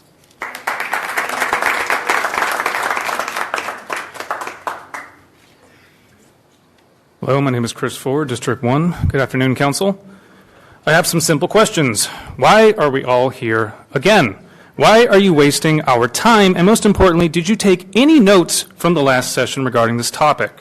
This and every version of this resolution has been opposed by a vocal majority of the community. Not only is it wholly unpopular and dangerous, it doesn't even make sense. You have spent nearly 2 months corresponding with the California Attorney General because of the legal question at the core of this resolution. You spent 5 hours with the rest of us last time going back and forth on it, and you spent who knows how much time talking behind closed doors, discussing amongst yourselves. And still, you don't have an answer as to the potential legal conflicts between state and federal law. Yet still, you want to put this weird statement of pseudo-action on the books while seemingly admitting it could land the city in legal hot water. The next 4 years is going to be nothing but potential conflicts between the adversarial Trump administration and the state of California. Are you going to put out a resolution every time that happens? How often do you plan to risk our city becoming publicly liable when instead you could just be focusing on your job? Your job is not to embroil us in legal conflicts. Your job is to be stewards of the people of this city, both resident and non-resident alike. You say this is about public safety. Well, there's nothing stopping our police from dealing with allegedly violent criminals, both documented and undocumented. Additionally, SB 54 already allows them at their discretion to transfer violent offenders if a judicial warrant is presented by ICE. So where does your confusion lie? I don't think you're confused. I don't think you're confused. I think this resolution just hates sanctuary cities. You shouldn't be worried about sanctuary cities. You should be worried about the federal government. Since the Trump administration issued quotas to ICE, there have been reports of questioning or detainment of American citizens, veterans, indigenous people, and human beings whose only crime has been crossing the border. Who wants that in their community? Stop putting my neighbors at risk. Stop wasting our time. Kill this resolution and leave it dead. Thank you.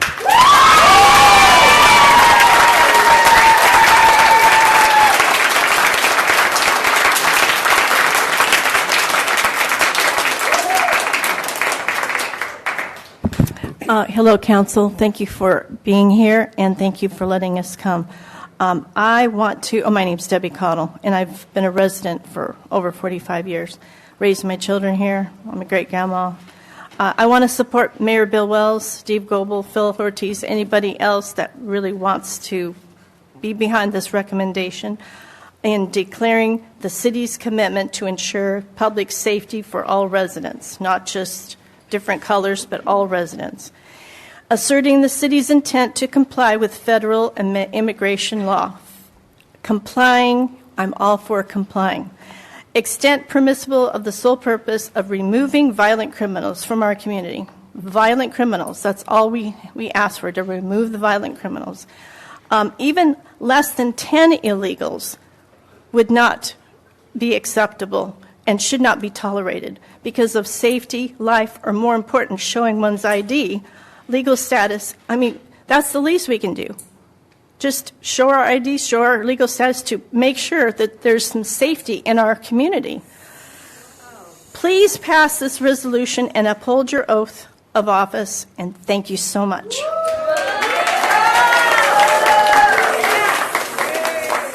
After Ms. Finn, we have Truth, Brenda Hammond, and Tony Sotile.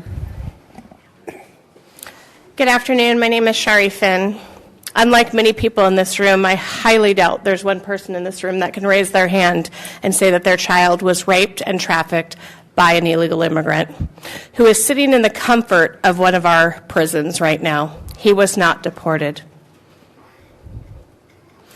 I am asking you to pass this resolution because, well, there's many reasons, but rather than going out and spewing hate, what my husband and I did in an attempt to heal was create an organization that recovers missing and exploited children. And many of you up there know that. We are often faced with lay persons, ourselves and our volunteers, pulling children out of tents from sex offenders and traffickers and having law enforcement showed up with their hands tied. Not but 4 months ago, maybe 4.5 months ago, my husband and I pulled a foster youth who had been pulled out of trafficking 6 separate times. My husband and I pulled her out of that tent down on 8th and E while San Diego PD stood by to support, just to make sure we didn't get hurt. The trafficker was not arrested, but the foster youth was taken away in handcuffs. Granted, it was for her protection, they say. Our system is so broken, excuse me, on so many levels. There's a lot more work to be done. But right now, this is one step to help our officers when it comes to violent criminals and getting them off of our streets. Period. It's a safety issue, and our officers need to be empowered to do their job. And this is just the beginning. This is just one issue where they need to be empowered. This is just one. Traffickers are still remaining on the streets because officers can't arrest them because they didn't see a physical exchange of money. Thank you. Yeah, time is up.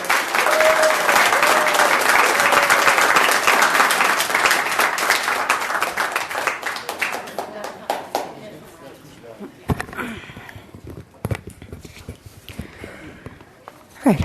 I agree that the city should declare itself not a sanctuary city and that it will not obstruct, impede, interfere, or block any federal law enforcement agency from its duties.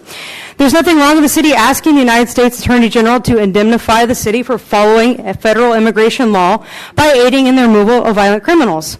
And I actually already heard the perspective argument today at the county meeting that there's other issues to be concerned about in the city. But I ask, is there a more important issue than safety? I don't think so. But if this resolution were to pass, it must also be sent to the county, since they actively pushed for a sanctuary city. And I know some people didn't understand when Phil brought that fact up, but that's actually part of how we got here. Supervisors Nora Vargas, Monica Montgomery Sepp, and Tara Lawson-Reamer all voted yes to allow violent criminals to walk free among us, which is actually against state law SB 54. Last meeting, some speakers went as lowball an argument as to refer to the resolution as Nazism. Well, I actually found Steve and Gary's narrow-minded view of immigrants as mere cheap labor to also be a Nazi-like argument. Were the Jews in the camps not also mere cheap labor to their dictators? Michelle's past argument included, we don't need this attention. Yet the circus is something that you actually personally brought, and everybody saw it on the news. It was embarrassing. Bill said on NBC7 that he met with Tom Homan. So what was Tom's or Trump's statement on legal permissibility of following federal immigration law? Please share with the class, because SB 54 may not even be lawful under the national constitution. The federal government may actually openly challenge it. That would be the alleged federalism in action. Careful what you wish for. If El Cajon or any city goes against federal law, then it's fair to ask if we can all pick and choose the federal laws we don't like. But in the end, none of this matters, because nobody in the state is going to make the final decision on immigration law. The federal government's going to do whatever the federal government wants to do with our lives, like they've been doing for decades. That's the reality we're all going to have to deal with in the end. Thank you.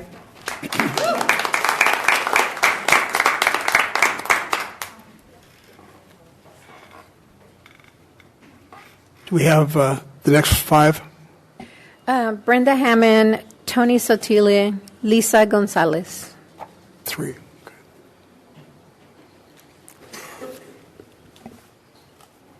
Hello. Brenda Hammond. Some people think that just because I attend and speak up for public comment at Lemon Grove, La Mesa, and El Cajon, and sometimes Santee City Council meetings, that I agree with and stick up for all mayors and council members. I don't. Ask any of them. Today, I listened to the concerns of this resolution at the noon media circus in front of City Hall. I understand their concerns, but I also understand that they are being misinformed and instigated.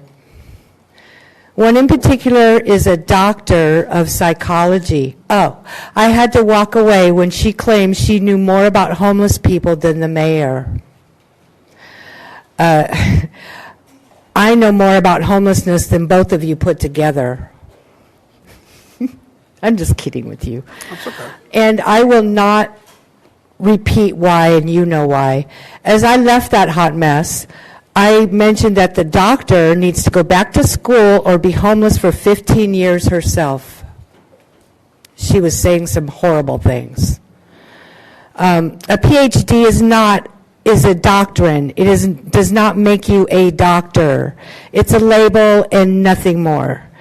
In my experience, I have seen PhD doctorates, especially in psychology, mess with people, even groups of people at a time, for their own job security.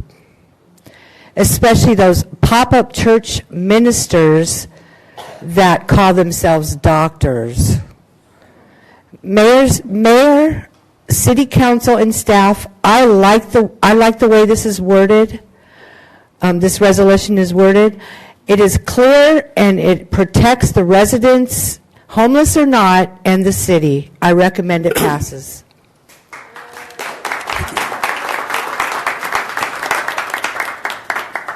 After Ms. Gonzalez, we have Maureen Cruz, Patty Hannon, and Imelda Barranco. Good afternoon, Mayor, City Council, and fellow residents of El Cajon.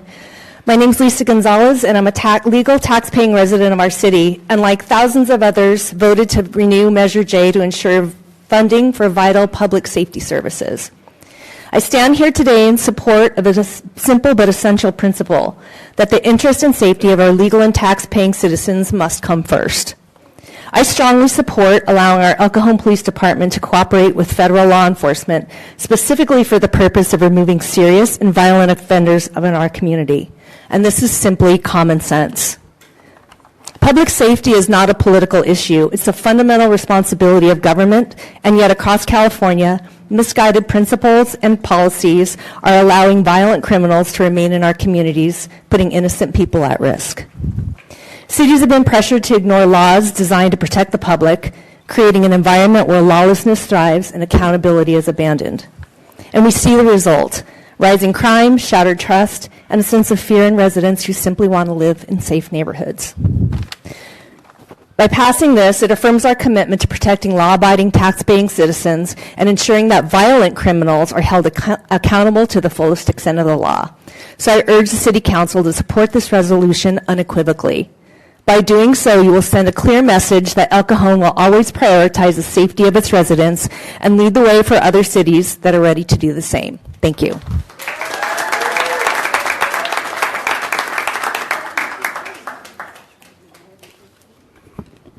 Hi, my name is Patty Haanen. I'd like to begin by thanking Mayor Wells and the City Council members for all your hard work to keep El Cajon a vibrant and growing city. Thank you. I think that this resolution is very narrowly worded so that it is to help police officers by removing the confusion that they can comply with federal officers for removing violent criminals. That helps our most vulnerable citizens. Right now, we have fentanyl and human trafficking problems here in El Cajon. We need safety for our residents, and we need violent criminals to be removed without any confusion as to whether they're allowed to be removed or not. Jesus in Matthew 12:25 said, "A house divided against itself cannot stand." Abraham Lincoln also said that, quoting Jesus. We can't be divided against the federal government when it wants to provide protection for our citizens. Also, the only thing necessary for the triumph of evil is for good men to do nothing. That was attributed to Edmund Burke, but it was actually John Locke that said it. Looking the other way and not removing violent criminals is evil. I'd like to give you the example of Huntington Beach, which in January voted 7-0 to comply with federal law. And they said the reason that they did that was for the safety of their citizens. So thank you, Huntington Beach. Oh, sorry, thank you. Your time's finished, thank you. And thank you, City Council. Yes, ma'am. Good afternoon. Thank you, Mayor Wells and company, Bill Ortiz, Graham Mitchell, the city manager. Okay, I called your office. Okay, I heard 2 nights ago, Pam Bondi was on the news saying those that are sanctuary cities will not get any federal aid. I thought that was alarming. That's a lot of money. And I called your office and I asked, about how much are we looking at? And they said $6 or $7 million. And I'm thinking, okay, well, I think that, what are they going to cut out? Fire department, police protection, medical, they're going to have to cut. And I called my brother, who's a former city manager, because he has a good head. And he said they're going to take away very important programs that people rely on. And I thought, that's not good. That is not good at all. So this sanctuary city issue is huge. It's bigger than any of us in here, I'm sure. And I, for one, I want to see violent criminals go away. I don't want them in our city. And I also would like to see a crisis line put in that people that are here that might be targeted would be able to call and get help if they feel like there's bad cops and there's good cops. If they feel like the bad ones are harassing them, then they got, they can talk to a Spanish speaker or whatever and get some help and get some attention, that they're not going to just be thrown to the wind. And that was just my idea. I hope you've had the same idea. Thank you very much. Thank you. Good afternoon. My name is Imelda Barranco, and this email I sent you, Mr. Gobble. I don't know if you received it, but I'm going to read it to you. First of all, this is a little bit different. I got into the mind of Mr. Bill Wells. It's like kind of saying he wrote this email to you, and this is how it goes. Hello, dear friend and colleague Steve. Once again, I want to propose a solution to keep illegal criminals off the streets. My main concern is the safety of our residents. My resolution will allow ICE to collaborate with local law enforcement to help remove dangerous criminals off the streets. ICE can and has been targeting individuals that have dark skin, but that is not a concern for me. I don't mind that this resolution will build fear and distrust among illegals rather than safety for all individuals of different ethnicities. After all, 57% of El Cajon voted for Trump. I care more about Trump than the safety and well-being of El Cajon residents who come from all walks of life. Please, let's help police remove illegals whose sole legal status is no danger or threat to our communities. Please help the city of El Cajon abide by a fascist administration that is currently being protested in all 50 states. We do have a bigger problem in the city of El Cajon, like homelessness, but that is not a concern right now. Our country is being led by a greedy but successful businessman whom I fully support.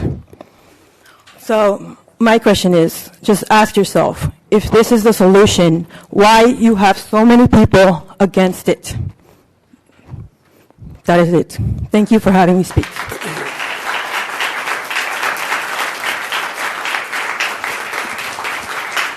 Mayor, we have 19 more speakers. The next three are Violet, Patricia Mondragon, and Bob Collins.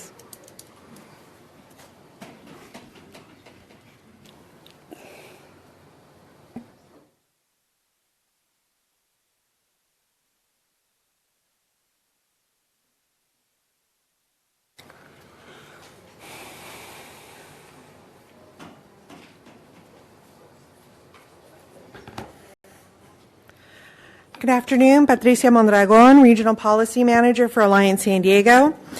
Trump promised that ICE would start by only removing violent criminals. That was a lie. And we have seen this lie play out in city after city where non-offenders are being arrested and detained and living in fear. Similarly, while Mayor Wells wants everyone to believe that this is about violent criminals, the data point of 647,000 is mischaracterized by making people fearful that there are high numbers of undocumented violent criminals in American cities. This again is simply not true. DHS, which oversees ICE, has clarified that this number spans decades, and those not in ICE custody may currently be incarcerated by federal, state, or local law enforcement, and includes immigrants with lawful status. Additionally, the single biggest category in this data point includes over 77,000 traffic-related offenses. State law SB 54 already allows for removal of violent offenders, a position that Governor Newsom and AG Bonta have affirmed. You do not have to go on record as being anti-sanctuary. As much as anti-immigrants would like to paint it so, the City of San Diego nor the County of San Diego are sanctuary regions. So then what is the purpose of this? It's a political stunt. Mayor Wells told you 2 weeks ago that Tom Homan wants the City of El Cajon in the Trump column. It's also setting up the City of El Cajon as a litigant to challenge state law, requesting indemnification to the U.S. Attorney General, is asking permission to violate state law, and setting the city up for a long, costly battle on a federal issue, resources and funds that are desperately needed for local issues. I urge you to think about the political waters you are wading into. In the example Councilmember Goebbels gave, that would be a violation of SB 54, as would asking ICE to translate for police officers, which El Cajon PD has done in the past. We urge a no vote and not to put the city of El Cajon as a political pawn.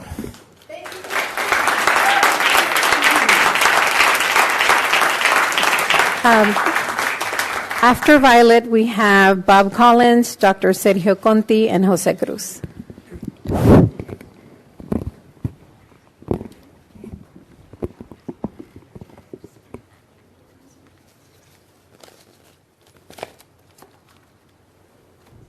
Boy, you guys had me studying.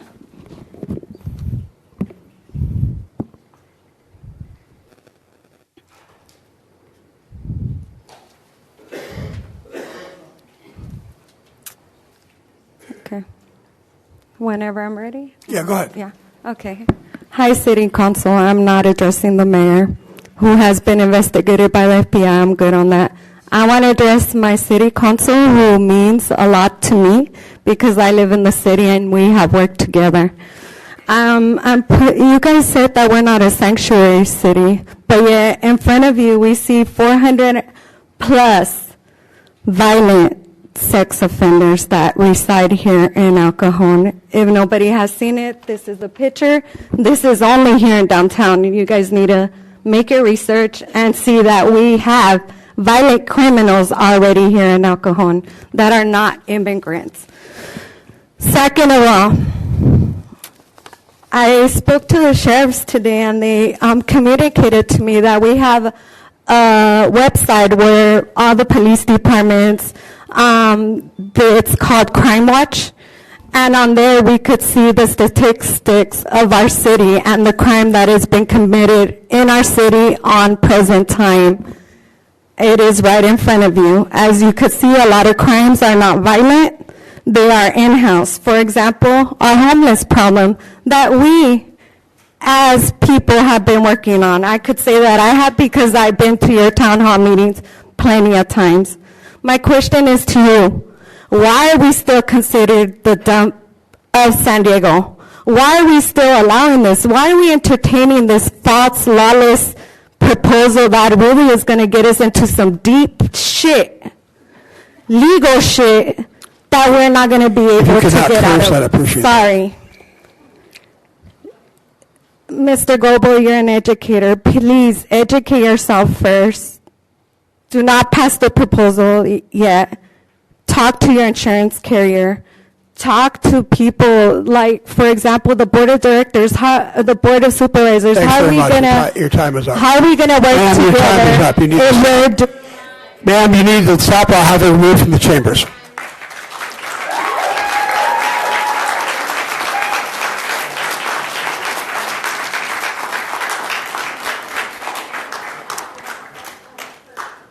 Yes, sir. Ready to go? Yeah. Hello? Go ahead. Well, it's good seeing you all. And Michelle, I want to single you out for being as passionate as you were on this issue, and the same to you, Gary.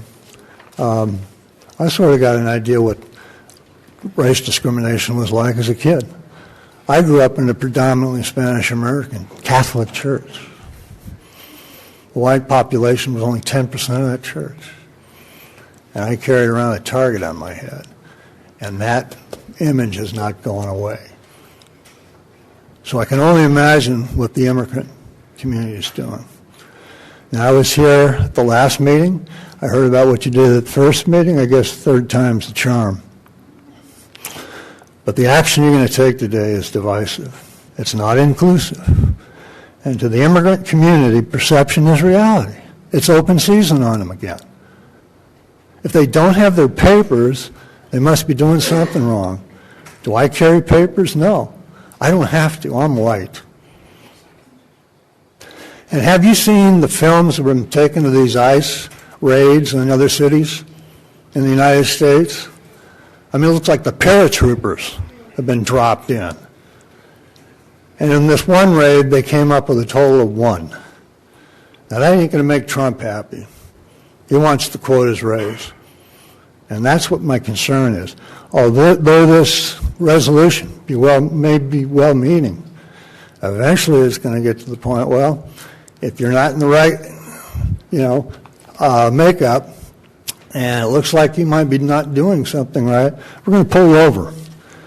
But what I would say is, I know this thing's going to pass. But why don't you do what you did with the homeless situation?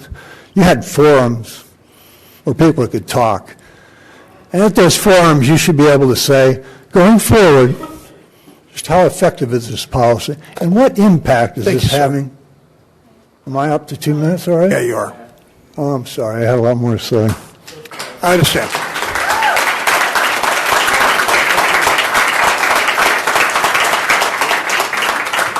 After Mr. Conti, we have Jose Cruz, Perez Ortiz, and Fabiola Conti. If you guys can please stand in the middle aisle. Thank you.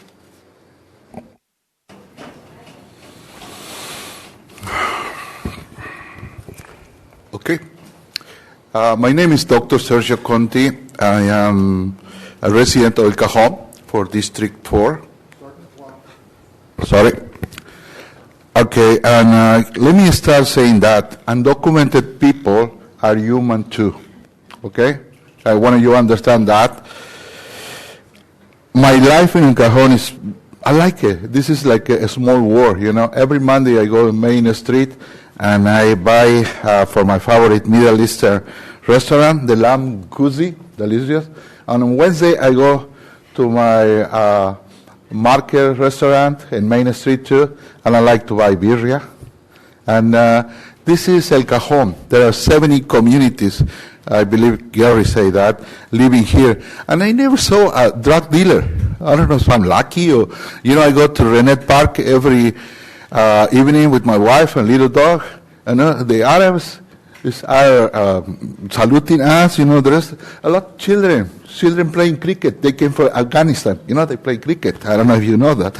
And we never have this problem until the mayor divide us. Now we are white against brown people. And you know why this is happening? El Cajon has 113 years. And in 113 years, we never have one council member who represent our community. We are the 25% of the voters of the El Cajon are Spanish. Everybody voted for Mr. Ortiz in the last election. I asked my neighbor, he's from Mexico. I said, why you vote for Mr. Ortiz? Oh, he's from Mexico. He's not from Mexico. He hates Mexican people. And we are going to recall you in 90 days. On March 10, we have the signature. You can't be there because you was elected for the Latino community and you hate us. And the people are here. We just want to work hard. We are not criminal, Mr. Wells. We are not criminal.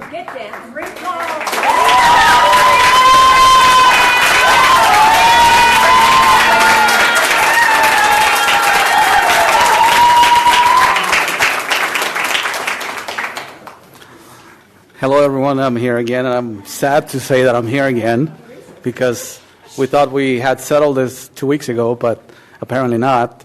I guess Mr. Wells is getting a lot of pressure from upstairs, you know, the new president, and he's caving in. And then, and I feel for you, Steve. I know I'm pretty sure you're getting a lot of nasty emails from a lot of our friends on this side of the aisle here.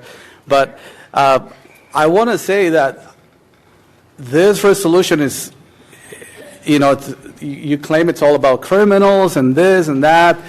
Why didn't you introduce this one 2 or 3 years ago? You know, not until now, until we have a new president, which with a different agenda and everything else. I grew up here in El Cajon, and like I told you my story before, as a 14-year-old, you know, we used to have a law here in El Cajon exactly like what we want to pass right now, where they would just pull you over because you're brown. The cops, the city police would pull you over, and then they would call the Border Patrol. Wait a couple hours until they show up or whenever they wanted to show up to ask you for your papers. And then just, you know. I know that's going to happen again. I know the law that you want to pass has good intentions. We already have a law where the police can turn over criminals of any kind, legal, illegal, whatever you want to call them, to the Border Patrol. So we already have something in place, so I don't see the need for this to happen. I know I'm going to get discriminated again. Our community is not going to be happy about it. If any cop pulls me over, asks me for my papers, I'm going to tell them to go F themselves, and that's pretty much what I'm going to do. I honestly don't want to be put in that situation just because I'm a brown person. I'm a law-abiding citizen of the United States. And I know my white friends don't understand it because they have never been discriminated in that sense. So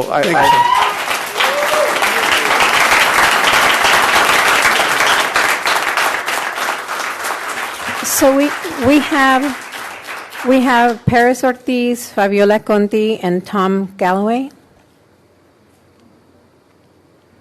And could you please state your name? Huh? Could you please state your name? Paris Ortiz. Ay, oui. Hello, Michelle. Al Ortiz. Steve. I'm sorry, I don't know how to say your name. Kendrick. Bill Weathers. Vines. I'm so sorry. Graham. Okay. Morgan L. And Cortez. Okay. Hi. First time. Never done this before. I'm a little scared. I only got one thing to say. I don't want to take anybody's time.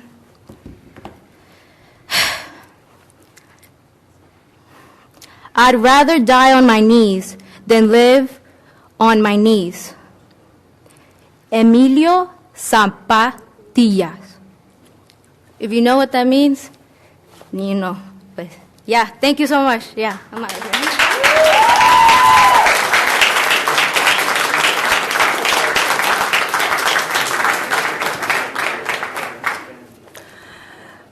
Hi, Mayor Will. My name is Fabiola Conti. I'm a hospice nurse and a proud Mexican. I care for patients of all races, though 80% of my patients are Anglo-Sajon and only 20% are Latino. This is because my Latino prefer to spend their last days with their families and do not seek hospice care. I am deeply proud of my work. Helping someone in their final days is a role that requires special training and compassion, which not too many possess here. It hurts me a lot to see the fear that has gripped Latino families, and since President Trump's inauguration, what is the crime? Working hard to do their jobs that others want?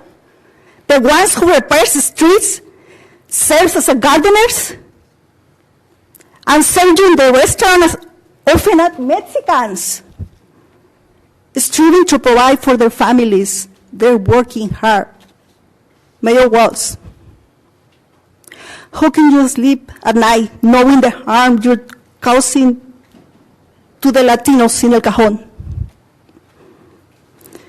This is not what we elected you for. A leader has the power to unite or divide, and you have chosen division, driven by hate toward those with brown skin. Mr. Ortiz, Latino population elected you to be in this seat. And you already saw division. And I'm sorry, Michelle. I'm sorry, Steve. And I'm sorry, Gary, because the last 2 weeks you received that hate that we always receive. Is what we are here and speaking out.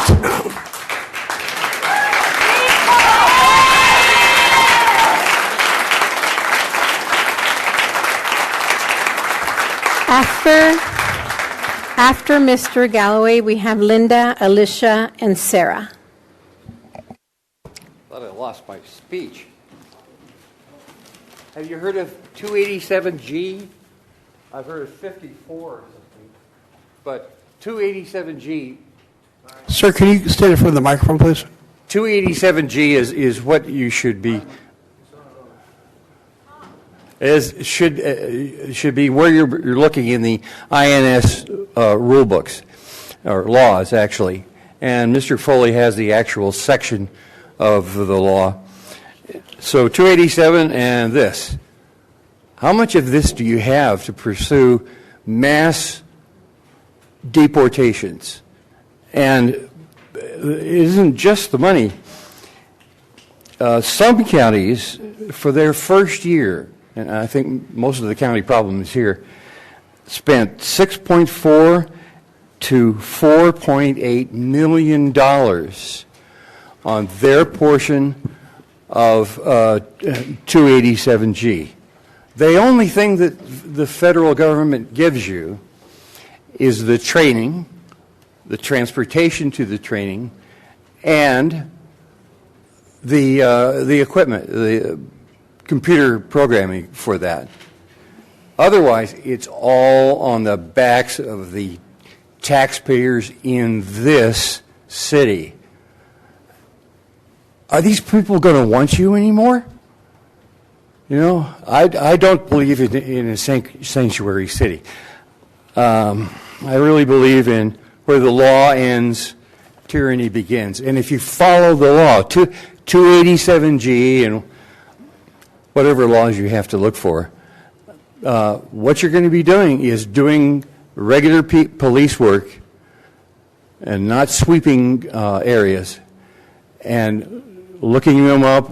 You'll be deputized by the federal government, and you can only do that. Mr. Foley will probably have hundreds of... I'm sorry, sir, your time is up. Okay. I hope you can hire him some help in the future. Sir.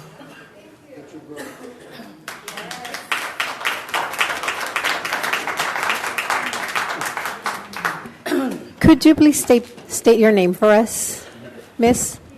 Hi, I'm Linda. Go ahead, Linda. First of all, I'd like to address Mayor Bill Wells publicly. Thank you for voting against the sanctuary city. I oppose sanctuary cities. And I know there's a few other of your colleagues that opposed it. Thank you. Anybody else up here on city council that would like to have a sanctuary city, you should be arrested for defying President Donald Trump's orders. I'm Mexican-American, third generation from here, and as you can see, I brought Old Glory because she's been through a lot. My whole family has fought in World War I, World War II, Korea, Vietnam, and my son's in the Army. And, I just want to say that I, as a Mexican here, I don't feel any hate. I don't feel anybody's against me. I thank you for making us safe. And I have a few more minutes. Let me see my notes.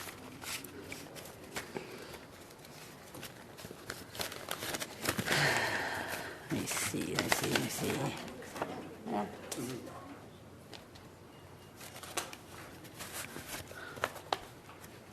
Oh, all my family came here legally. And it took a long time, and everybody should come here legally. Anybody that comes here illegally is a criminal and should be sent back.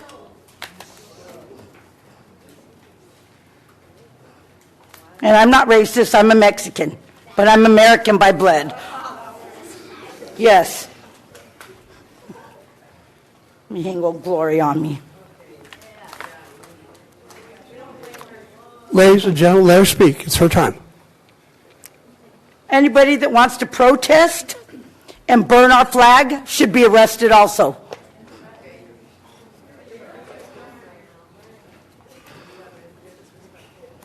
And last but not least, this is American soil and will always be American soil. Thank you. Your time's up, ma'am. Thank you.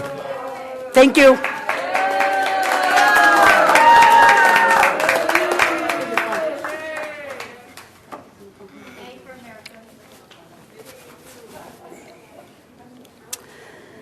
Hello, Mayor and City Councils. Good evening. My name is Alicia. I'm a Chicana, born and raised here, a third generation born from a legal immigrant mom. My grandparents came from Mexico with my mother when she was 5 years old, and all her 14 brothers and sisters entered the USA legally. I have uncles and nephews who served in the military for this country. But those who are rioting, destroying property, and burning the American flag do not represent me. Such disrespect to our military men and women. My family who served, and especially the ones who gave their lives protecting the American people, I agree with President Trump. You burn the American flag, you should go to jail for 1 year. And what's embarrassing is those waving Mexican flags. Can someone explain everybody yelling, Viva Mexico, but still crying and fighting not to go back and want to be American citizens? Make it make sense. Ladies and gentlemen. Come in the legal way and get in line. I love my God first, but I also love this nation, this country that has given me so much. I can only be thankful for all the opportunities and blessings. But we need help to get all violent, illegal criminals out of our city and nation. We are tired. Our families are not safe. Human trafficking and crimes are all-time high. I agree and support our Mayor Bill Wells on no sanctuary cities. If police encounter illegal violent criminals, police should be able to notify ICE immediately. Please, everyone here in the city council, do your job. Protect the American people. You got voted in to protect the American people and do what the American people are asking you to do. You see the violence going on. I see it through my. Okay, ladies and gentlemen, stop. Ladies and gentlemen. All right, we're going to take a 3-minute break until you guys can get it together and not interrupt this. And I'll continue to break all night long till 6 in the morning if that's what we have to do. But I am not going to put up with you disrupting these proceedings. Thank you, and God bless America. I think it's going to go longer. Okay, ladies and gentlemen, I'd like to attempt to continue the meeting. If you could all take your seats and be silent.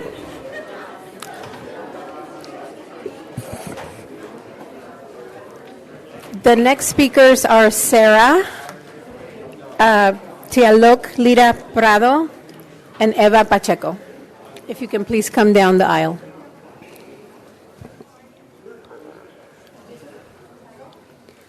Yeah, come on.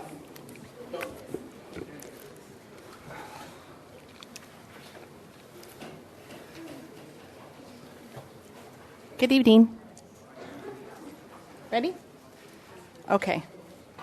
Too bad some of the people are out of here that can't hear what really needs to go on. I was here. This is my second visit here This is my second visit here. Last time I did not speak. I thought it was very important. And I wanted to touch on some things that I've learned in just this 2 weeks. But at first, I would like to address my situation I had with Miss Michelle. And if I hear any remarks, you can leave. No, Mr. Wells, this is when they need to keep control because it's between me and her. Yeah. And actually her. Let's go ahead and get started. Yeah. Anyways, I will look and I will say whatever because that's who I am. Bottom line is, Miss Michelle, because I can't pronounce your last name, Mitchell? How do you pronounce your last name? Mitchell. I'm sure you're aware of what happened and you don't want it to be known. But when I spoke with you after this meeting, I just want the council to know, I have to speed it up because I have a lot to say. Your unprofessionalism and your inability to protect me after asking a question and hearing people laugh about the first speaker that spoke on you, it's all true what happened. You did complain about being tired. You needed to eat. You wanted to go home. You had menopause. And too many people are talking and asking questions. And I personally said, it is. It does have everything to do with her being coherent enough to be at a meeting. Can you just address the council? Ladies and gentlemen. I need you to have the attention drawn. Hold on 1 second. Okay, stop it. I'm going to give you some more time. Ladies and gentlemen, you have got to control yourself or we're not going to get through this meeting until tomorrow. Ma'am, this is not your time to speak. Everybody gets a chance to speak. So we could do this however you all want to do it. But I am not going to let you run the meeting. So why don't we just let everybody have their chance to speak? Sometimes people are going to say things you don't like. Sometimes people are going to say things they don't like. It's just the way it goes. So let's continue, and I'll give you 10 more seconds or so at the end. I'll wait. Go ahead. Can you correct it? Well, she can't. She doesn't have the ability to do that. So I'd like to address that as a board member in any council, you should be able to be aware of what's going to be happening and not take favoritism. I see a lot of favoritism. I see a lot of people signing to you and to the board, not this board, but last board. I see a lot of unprofessional behavior. And if the job for you is to protect all of us, not just certain people. That's what I'm addressing today. I had more to say, and maybe I'll come back and speak about it. Period. She gets a few more seconds because you interrupted her. So you can take 15 more seconds if you'd like. I have a lot to say. Maybe I'll come back. But as far as this whole thing goes, I think that everybody should know that their vote today, or what it is about today, means the future for our children, for all the criminals that are out there. We need to be safe no matter what color we are. no matter where you come from, period, and not have favoritism to a group. All right, ladies and gentlemen, we'll be back in 5 minutes when you can calm down. Oh, Steve's here. Gary's. All right, ladies and gentlemen, I'd like to continue the meeting. The good news is that we're down to the last. Hey, Ed, how many speakers do we have left? Sir, we have 9 more speakers. Okay, we have 9 more speakers. That's 18 minutes of speaking. And the meeting could be done pretty quickly, and we could go about our lives. But we have to have decorum. So I'm going to continue again. Who's our next speaker? And I'm sorry, I know I'm saying this name wrong. Dialog Lira Prado, Eva Pacheco, and Jesus Pacheco. Councilmen, city members, I am here today. My name is Tlaloc Orozco Lira Prado. I skipped school. I called off work. I came down here, drove an hour with my friends. I want to challenge the hateful rhetoric that has been spread throughout this meeting and throughout the wording of the constellation. In May 2021, my father, an illegal immigrant, died due to complications relating to diabetes. He died of a heart attack. And the reason I bring this up was because I was not able to spend time with him, and he was not able to get proper health care because he was afraid of getting profiled as a violent criminal that these individuals throughout this meeting have been calling immigrants. The truth of the matter is we are not criminals. And the biggest part, and something that really just hurt me, was in this text, you called us illegal aliens. You're telling us to calm down and to be respectful. In the very writing, you are calling us dehumanizing language. Aliens. Aliens. Not some things not of this world. It's so heartbreaking as a youth. And a lot of the people, a lot of the youth that have came here today have spoken out about this constellation. And I'm just, how? Trying to reach you as a human being, how could you treat us, kids like me, who are separated from their fathers and their mothers, as aliens, treating their fathers and mothers as violent criminals? I'm not a criminal. I'm a human. I have flesh and blood like you. Viva la raza.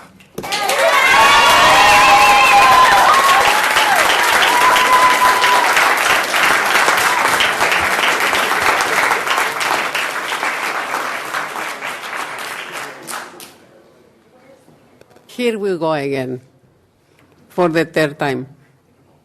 And I would like Mr. Goebel to be there because I really want to talk to him. It's okay. He needs to do something, so.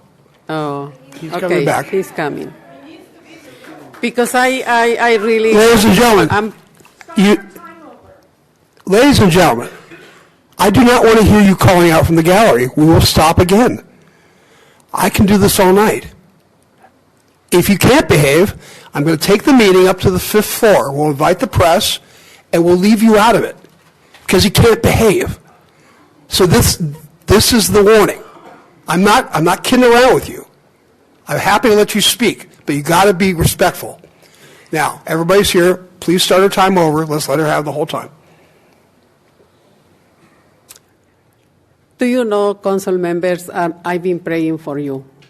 I really do.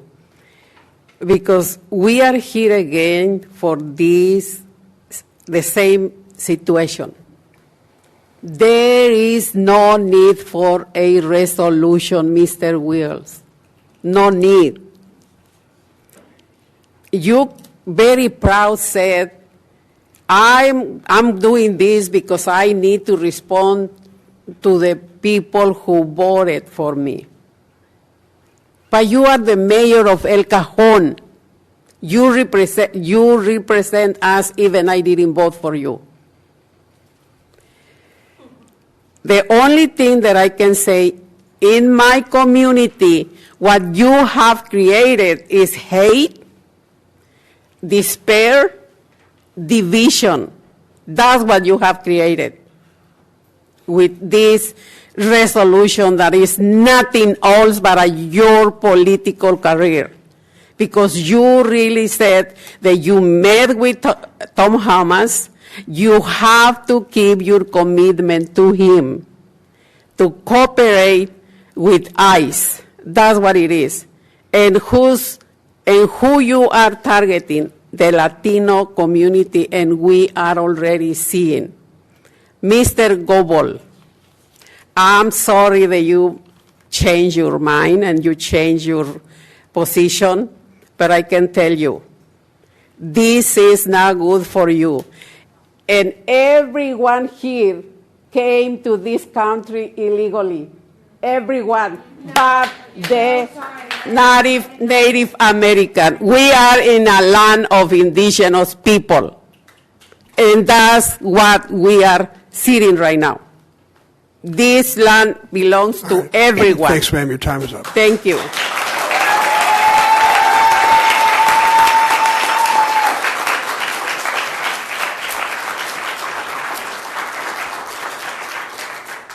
Hi, all City Council. Obviously, many of us believe that the resolution,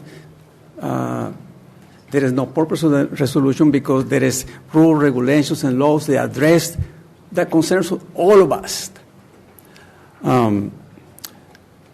But secondly, it's not good, this resolution, because brings division and tension among us, as evidently I witnessed that at the last council meeting outside.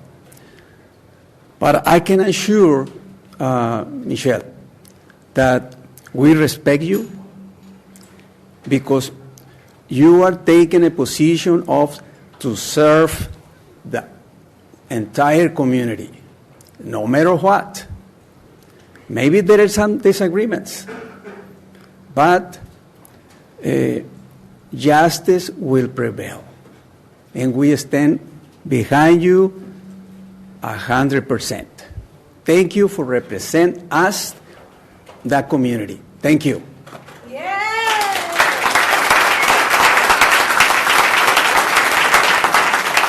The next three speakers are Gambler, Matthew Gordon, and Patrick Hartley.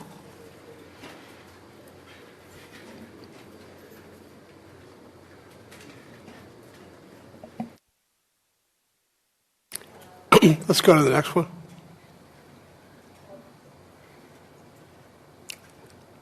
I don't think Mr. Gambler's here. Go ahead, sir, and if you can please state your name. Oh, there. Go ahead, sir. Yeah. Good evening, Mayor Wells, council members. My name is Matthew Gordon. I'm district director here on behalf of State Assembly member Dr. Lachey Sharp Collins. I'm here to read. I'm here to read a couple of brief remarks, and I'll be speaking against the resolution. As the Assembly member representing our diverse communities, I commend your willingness to revisit this matter and appreciate the opportunity to share my perspective. California has a long tradition of standing for dignity and well-being of every individual, regardless of their place of birth.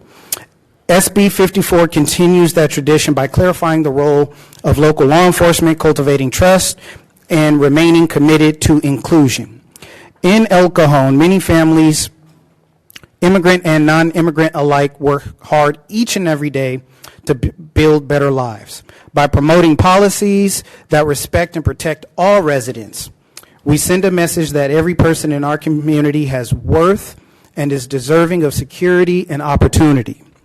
I recognize that issues related to immigration can spark strong emotions, yet at their core, these are human stories about families determined to provide for their children, young people striving to contribute to the city that they call home, and neighbors whose cultures and experience enrich the very fabric of our neighborhoods. When we foster trust and security among all residents, we build safer, stronger neighborhoods. It is only through empathy and collaboration rather than fear that we can truly harness the potential of the city's diversity. By moving forward with an inclusive perspective, El Cajon has the opportunity to shine as a community that welcomes every individual and offers a fair chance for all to succeed. Thank you for your consideration and for your commitment to serving all residents of El Cajon. I stand ready to work with you to foster a future that reflects our shared values of dignity, respect, and opportunity for every person in our community.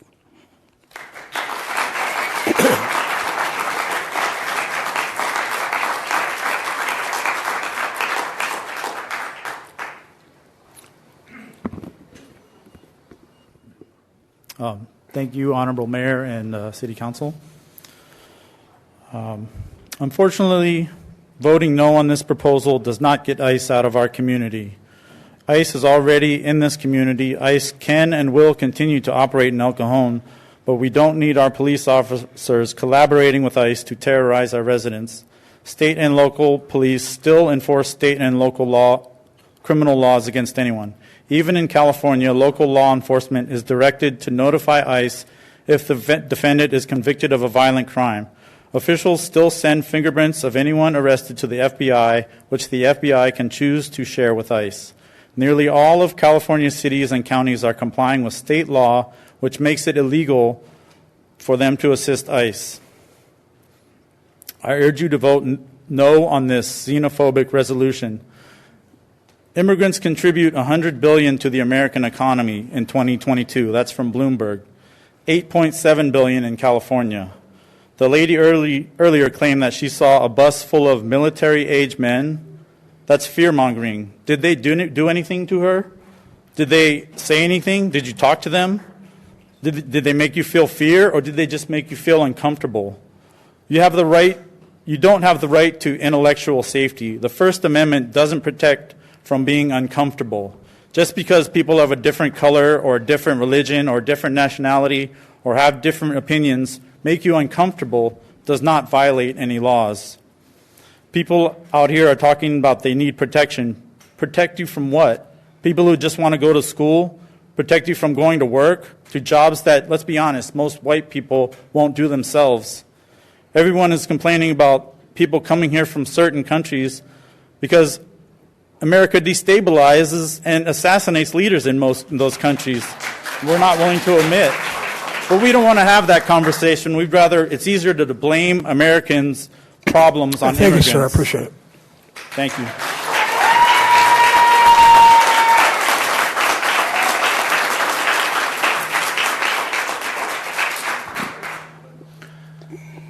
Gambler here. I understand our elections have been screwed up for a very long time, which allowed you guys to go ahead and fight with the federal government. I actually don't care if you guys go ahead and tell all the police officers not to communicate with ICE, because actually that will help out in deporting people.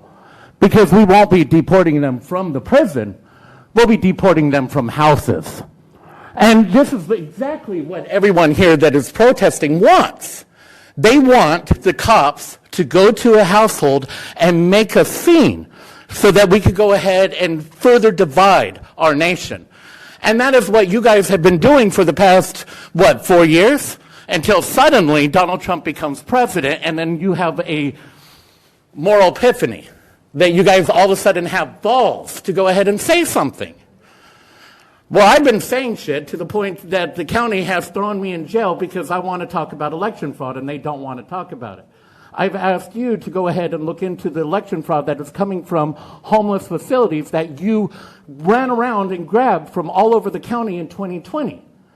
I know you did that. You told all of San Diego that bring you the homeless. So why did you do that? So that you could make sure that you keep your seat by registration voter fraud, so that you could go ahead and push this division that we have. Is that the reason? Because you're just phony right now. You recognize that, right? You recognize that we could look back in the past 4 years and see the fact that you supported most of this shit. that you went ahead and went along with these ideas, that you went ahead and tried to go ahead and make a friendly bike lane in front of a friggin' Hell's Angels bar so that you could have fights out in front of that. Shorten out the speed so that we could go ahead and have traffic, piss off people so that we start getting angry at each other. These are actions that you... Thanks, Mr. Gamble. I appreciate it.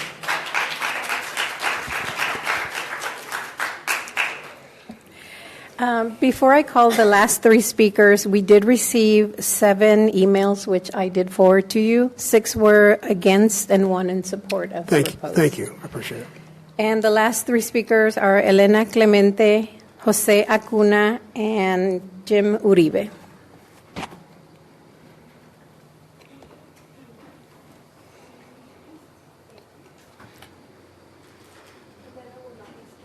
Elena?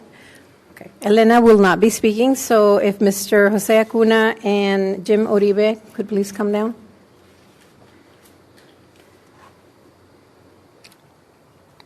Hi, my name is Jose. I'm a proud U.S. citizen. I'm a proud immigrant. I came to this country at 3 years old, and it's been a journey defined by hard work, but also luck. I was lucky my father was given a visa to enter, and I was lucky he was sponsored for his green card. But it was hard work that admitted me to great schools, and hard work that enables me to write code shipped to billions of people. Most immigrants love this country and would love to come here legally, but many are not so fortunate. Without said luck, I could easily be seen as an enemy, as an illegal who didn't do things the right way. Had I not secured citizenship before this administration and the resolution being proposed today, a single call to ICE, a single accusation, would have been disastrous. We all know that detention camps abroad are not meant to empower due process. The law is already written to hold undocumented immigrants accountable. If they break the law, they can be arrested, prosecuted, and deported. Strengthening local law enforcement ties to ICE will not improve safety, which is something we all want, but will not be achieved through the resolution. Your intent is to target violent criminals, and the reality is a yes vote will only hurt innocent lives, spread fear, and divide communities. We need policies that foster unity and not suspicion. The proposed changes would needlessly hurt an already marginalized community of law-abiding immigrants who simply haven't had the chance to be on a given pathway to legal status yet. Because us immigrants, documents or undocumented, are not the enemy. Statistically, we commit crimes at a lower rate than non-immigrants. We are hard workers who just want to give our children the opportunities we didn't have ourselves. And I asked the council, how is that so different than how you guys live your lives? I urge you to vote no on the resolution. Thank you.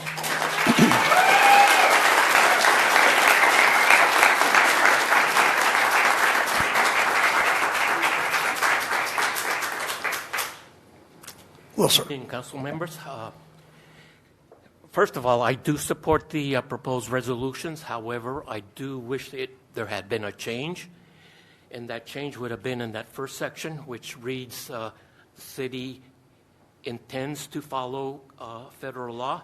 It should have said the city will make an effort in following the law, the federal law. Now, I was brought up where the federal law supersedes state and local laws. And this was brought up in our Constitution in Article 6, Paragraph 2, where the federal law supersedes the other laws in the land. Now, I'm not an attorney, but I know how to read the law. Senate Bill 54th, I believe, needs to be tested in the courts system. I believe that this is not a legal issue. We all know the law. It's not a legal issue, but it's a social issue. Now, I've lived in the city of El Cajon for over 50 years. I know there's a lot of turmoil and social issues, but this is not a legal issue. Thank you. Questions? Thank you, sir. Mayor, with your permission, if we could call one speaker who was called before, but she missed her opportunity to speak. Okay, that's the last one, though. Okay. This is the last one. Julianne Gustafson. Hi. Thank you very much for allowing me to speak. My name is Julianne Gustafson Lira. In 1931, Mexicans were rounded up from hospitals, cities, homes. They went out to the fields. They picked the people up. They summarily put them in boxcars, in trucks, and they trucked them summarily to Mexico. Primarily, those were the ones that were pointed at as being too many here, or having problems, or giving problems to the people. Anyway, one of them was my grandfather. He was taken out of the hospital, sent to Mexico City. He wasn't from Mexico City. My grandmother, despairing, she went after him with my mother and my aunt. Both of them were born in the United States. One of them was in 1923. The other one was in 1926. They had been here since 1915.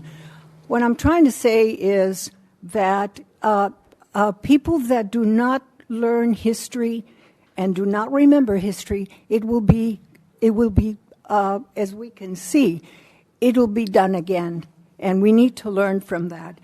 It's kind of interesting to say that federal law trumps state laws when it is to our convenience and when we want to pass something.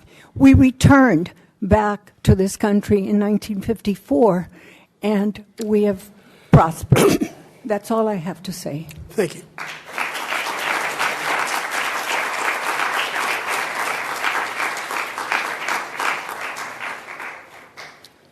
Was there any more? No more, sir. Okay. Back to the City Council. Open to discussion. Garrett. Question for the City Attorney. SB 54 was challenged in federal court back in 2017, I think.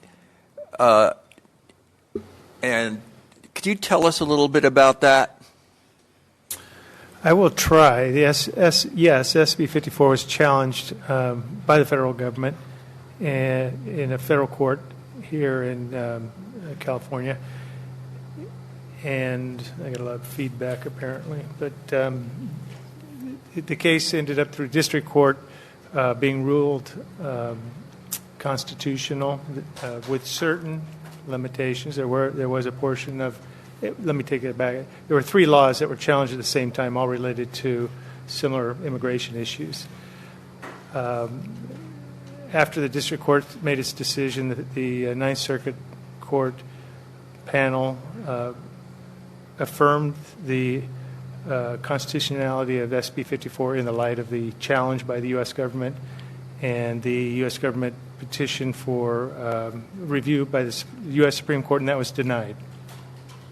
So the Ninth Circuit law for us is that SB 54 is illegal. So the federal court said it is legal, and that's the law of the land in California. Yeah, they said that there were a lot of arguments made by the U.S. government. One was the supremacy clause of the U.S. Constitution. We've heard that being used in these proceedings. The court found that that did not apply. It applied to immigration law itself, but does not apply to state laws that aren't in conflict with that federal law, and went to a great amount of detail to describe how that did not apply in this case, and that helped to affirm the validity of SB 54. There was a description of violations of the Constitution of if the U.S. government could place its, well, if the U.S. government could take its position that the supremacy clause allowed them to seek the cooperation and assistance of law enforcement agencies, which SB 54 said, no, that's not what's going to happen.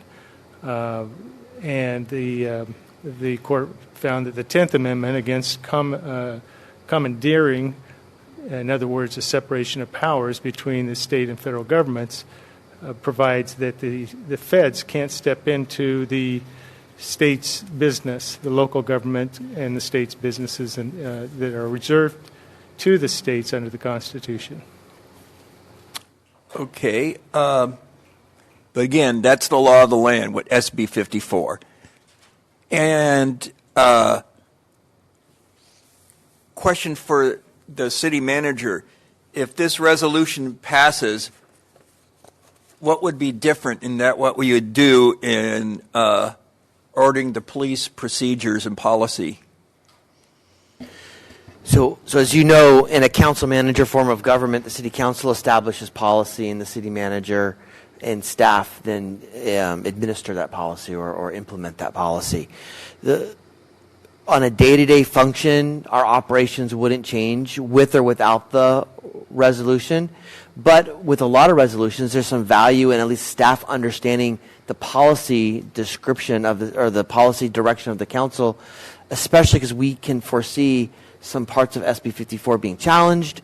We can see that this conflict between the state and federal government becoming more embroiled and more complicated. So having an understanding of where the council feels about it has some value to us, but on a day-to-day operation, we don't change the way we operate tomorrow if this passes today. Okay. And question for the city attorney. There was some misinformation that distributed saying that we were a sanctuary city. Are we a sanctuary city? No, we have never, in the 25 years I've been Ladies and gentlemen, please. In the nearly 25 years that I have been city attorney, not once has the council adopted a resolution, ordinance, or anything else, policy that says that the city is a sanctuary city. Okay, thank you. I do have one more question. For either the city manager or city attorney, whichever one of you feel is most appropriate to answer it. Our police are certified by the state, aren't they? Through post, they receive a post certification, yes. So if a police officer violates SB 54, is it possible that their certification could be removed and they can't be a police officer in the state of California anymore? As I recall, the state has the ability to prosecute police officers. I don't recall what that potential punishment includes. Does it include decertifying them with their post certificate? There may be a provision there. I know some council members spend a lot of time looking at SB 54 too, so I don't know if the answer to that, but I could find it by the end of the meeting. Okay, thank you. Anybody else? Oh, I do have, I'll say one other thing, and this is in defense of Michelle Mitchell, who I've been talking to a lot about this. I just want to tell you some of the messages that were left on Michelle. I can only talk to one other council member about this issue, so I don't know if Steve got these or not. But I'm just going to read some excerpts from this, from some of the phone messages I got on my city phone line. I'm not going to read it all because it is so profane. It's just disgusting. So I'm going to just take some excerpts. Hi, Gary, you're a retarded fat piece of S, and I'm going to make sure that everyone knows about that vote you made. Why did you vote? Here's another one. Why did you vote no to get rid of all the dirty, stinking, illegal aliens? They cause problems. The majority, here's another one. The majority of you are traitors to this country, and all your information is public. You are retarded people who are causing permanent damage to everybody around you through your ignorant retardation. You effing idiot. Here's another one. Gee damn you to effing hell. and your mother is a effing whore. So if someone, I've been in public office for 25 years, so I have a pretty thick skin. Michelle's been here 4 years, and she's a kind, compassionate person. And these kind of comments can really get to somebody. And this is only a few of them. We got lots of comments and emails like this. And I am disgusted that such of an attack on the democratic process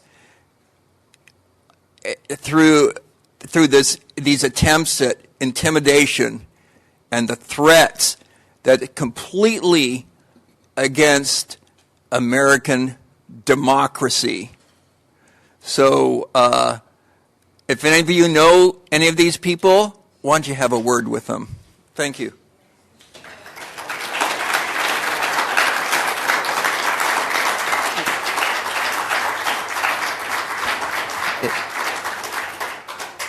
Mr. Wells, I have the answer to Mr. Kendrick's question. Sure. So SB 54 does not expressly decertify a police officer, but under the post requirements, under SB 2, there are some provisions that say if you violate state law, and there's another provision, the state can take or demonstrate bias. That's another. The state can take away your post certification.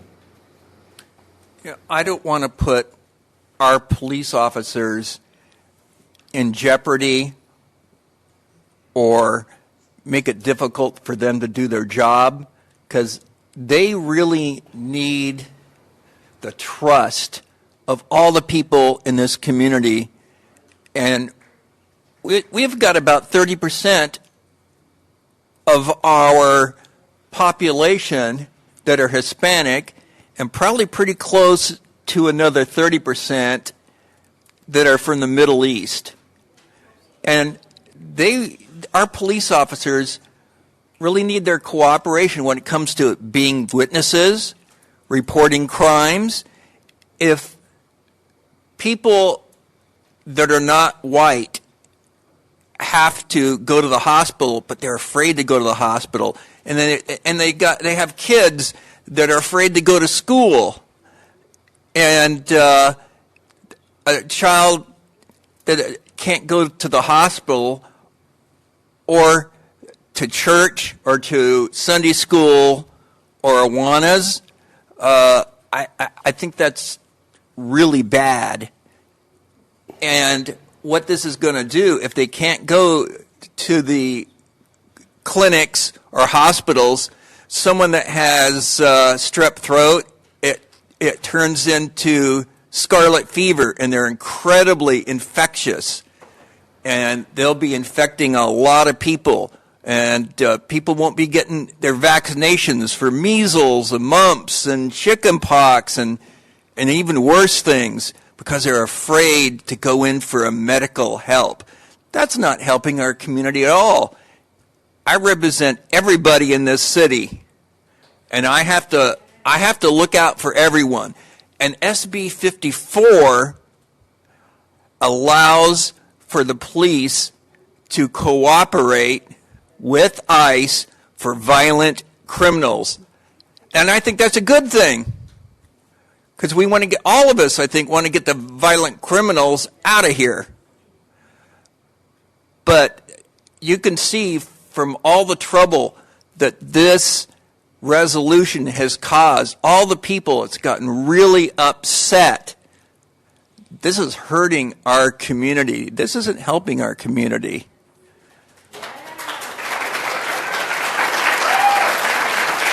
You know,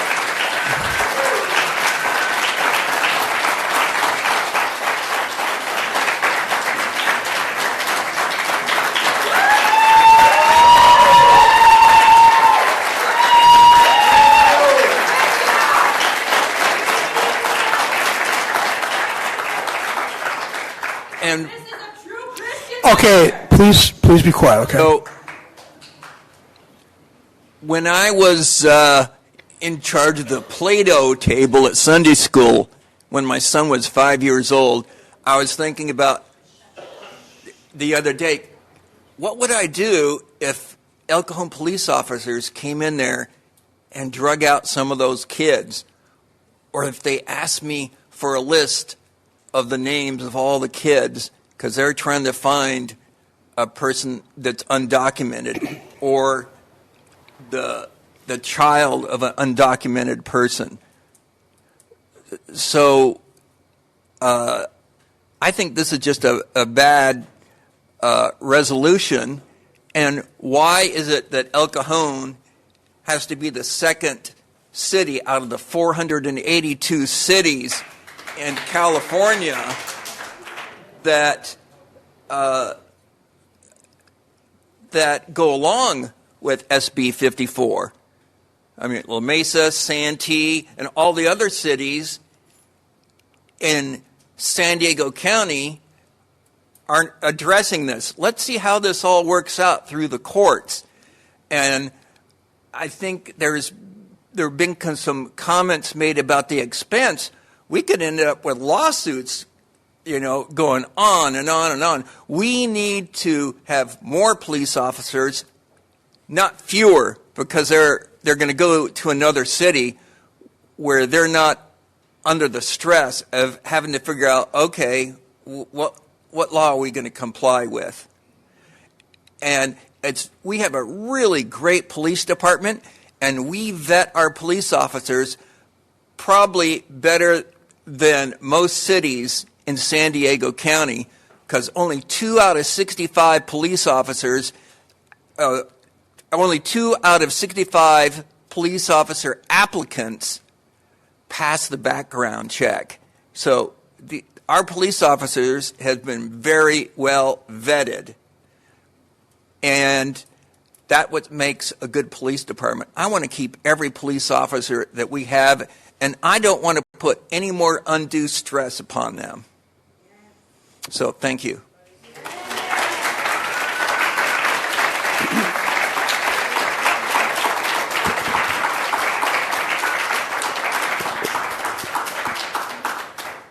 Well, first of all, I'd like to thank Audra and Marcy. She's not here, and the young woman in the front row. I'm sorry I didn't catch her name. I'd like to thank you for bringing up my bad behavior for the last 2 weeks ago. It was inexcusable. I did try to apologize, but I failed. And between Marcy and Audra, they so graciously made sure the email that I had between Marcy and I tried to be human and vulnerable, was spread on the internet. So thank you for spreading that email on the internet and making sure that the public knew that an elected official was being human and not jaded. So you got an elected official being human, and I want to thank you for that.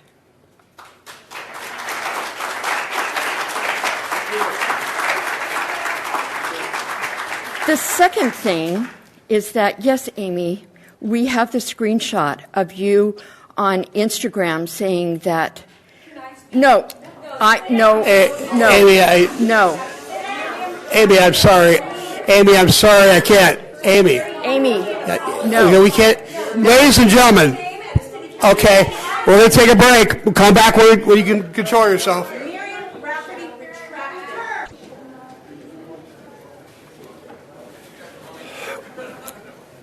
All right, ladies and gentlemen, I know everybody's upset. I know everybody's heated, but we're going to try to finish this meeting, okay? So at this point, it's still Michelle's microphone, and let her finish. I'm done. All right.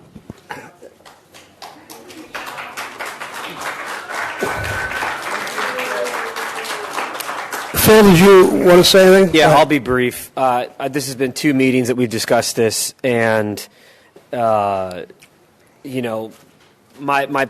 clear on this. I want violent criminals removed, and I have big problems with SB 54. I don't believe they make our community safe, and everyone's glossing over all the other crimes that SB 54 does not take into account.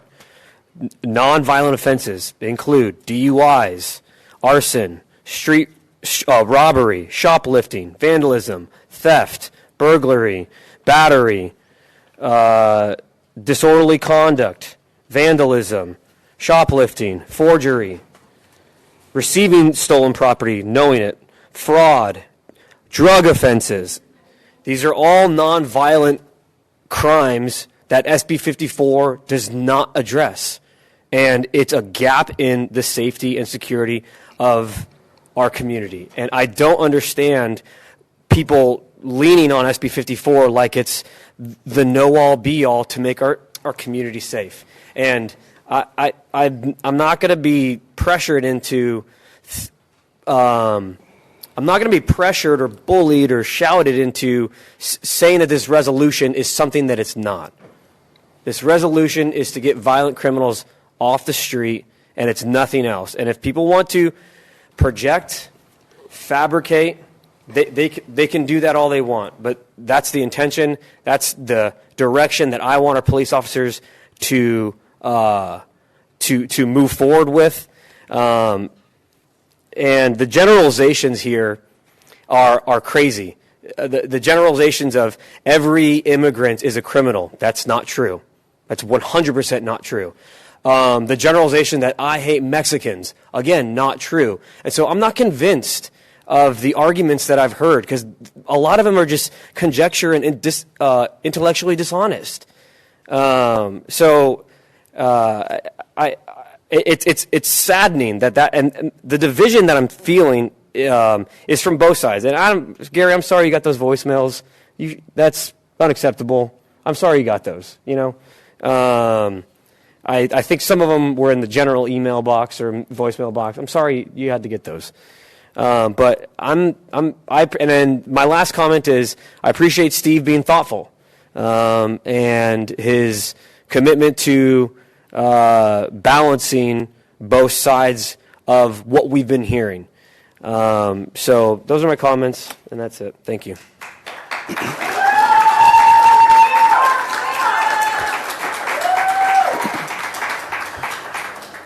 There was one thing that I think had a hint of our police acting wrong, and I'm going to clear that up. This is the Gustavo and Hamishaw incident on February 6, 7/20, in which it was reported there was a checkpoint and that it inferred that we were asking people for their credentials. I checked with our police department. We had no details at that place at that date and time. We issued no citations. We made no stops. Our police were not involved in that situation. It could have been some other agency, but it was not our police department. So let's be truthful about our police. I said what I said about the beginning. My position hasn't changed. It's about public safety. And really what I want SB 54 changed, right now if there's any one of these 647,000 on the U.S. Immigration and Customs Enforcement letter dated September 25th, and it lists on here 425,000 convicted criminals not detained, 222,000 pending criminal charges for a total of 647,000. If they are living, ladies and gentlemen, please, if they are living in our community, we need them out. And we need SB 54 changed so that we can get them out. We can't just wait for them to run a red light or do something. If you are a known convicted criminal... Ladies and gentlemen, I can stop the meeting again. Do we need to stop the meeting again? This is about... I'm letting you decide. This is about public safety for me. It always has been. So you've heard my thoughts in the beginning. I will support the resolution because I found an amendment to make sure that we cover the backs of our police officers who have our backs.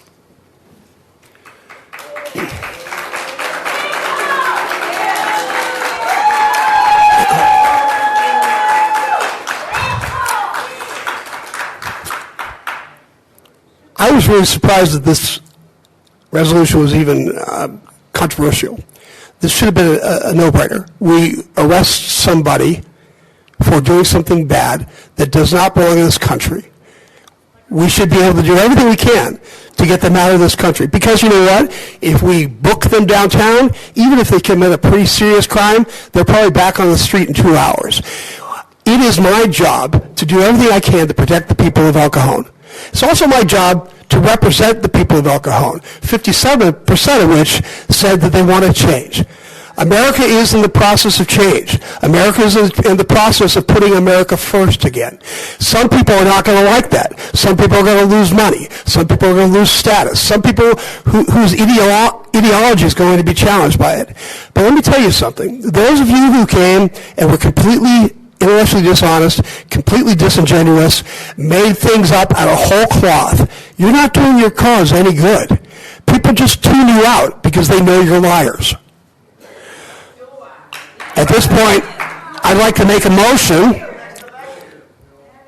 I'd like to make a motion to approve. I'd like to make the motion to approve the resolution. Second. Moved and seconded. Please vote. Motion passes. Motion passes by a 3-2 vote with Councilmember Kendrick and Mitchell voting no. Okay.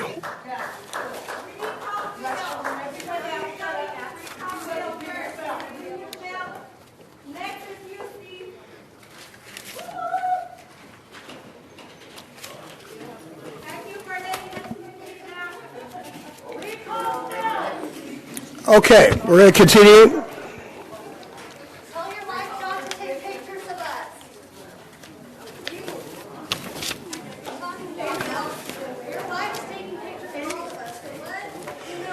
Okay. I want to. This brings us to there are no general information. Ladies and gentlemen, we're almost done. Give me 2 seconds. There are no general information items on today's agenda, no first or second reading ordinances, and no closed session. This brings us to the adjournment of the regular joint meeting of the El Cajon City Council, El Cajon Housing Authority, successor agency to the El Cajon Redevelopment Agency, held this 11th day of February 2025, is adjourned until Tuesday, February 25th, 2025 at 3 o'clock p.m.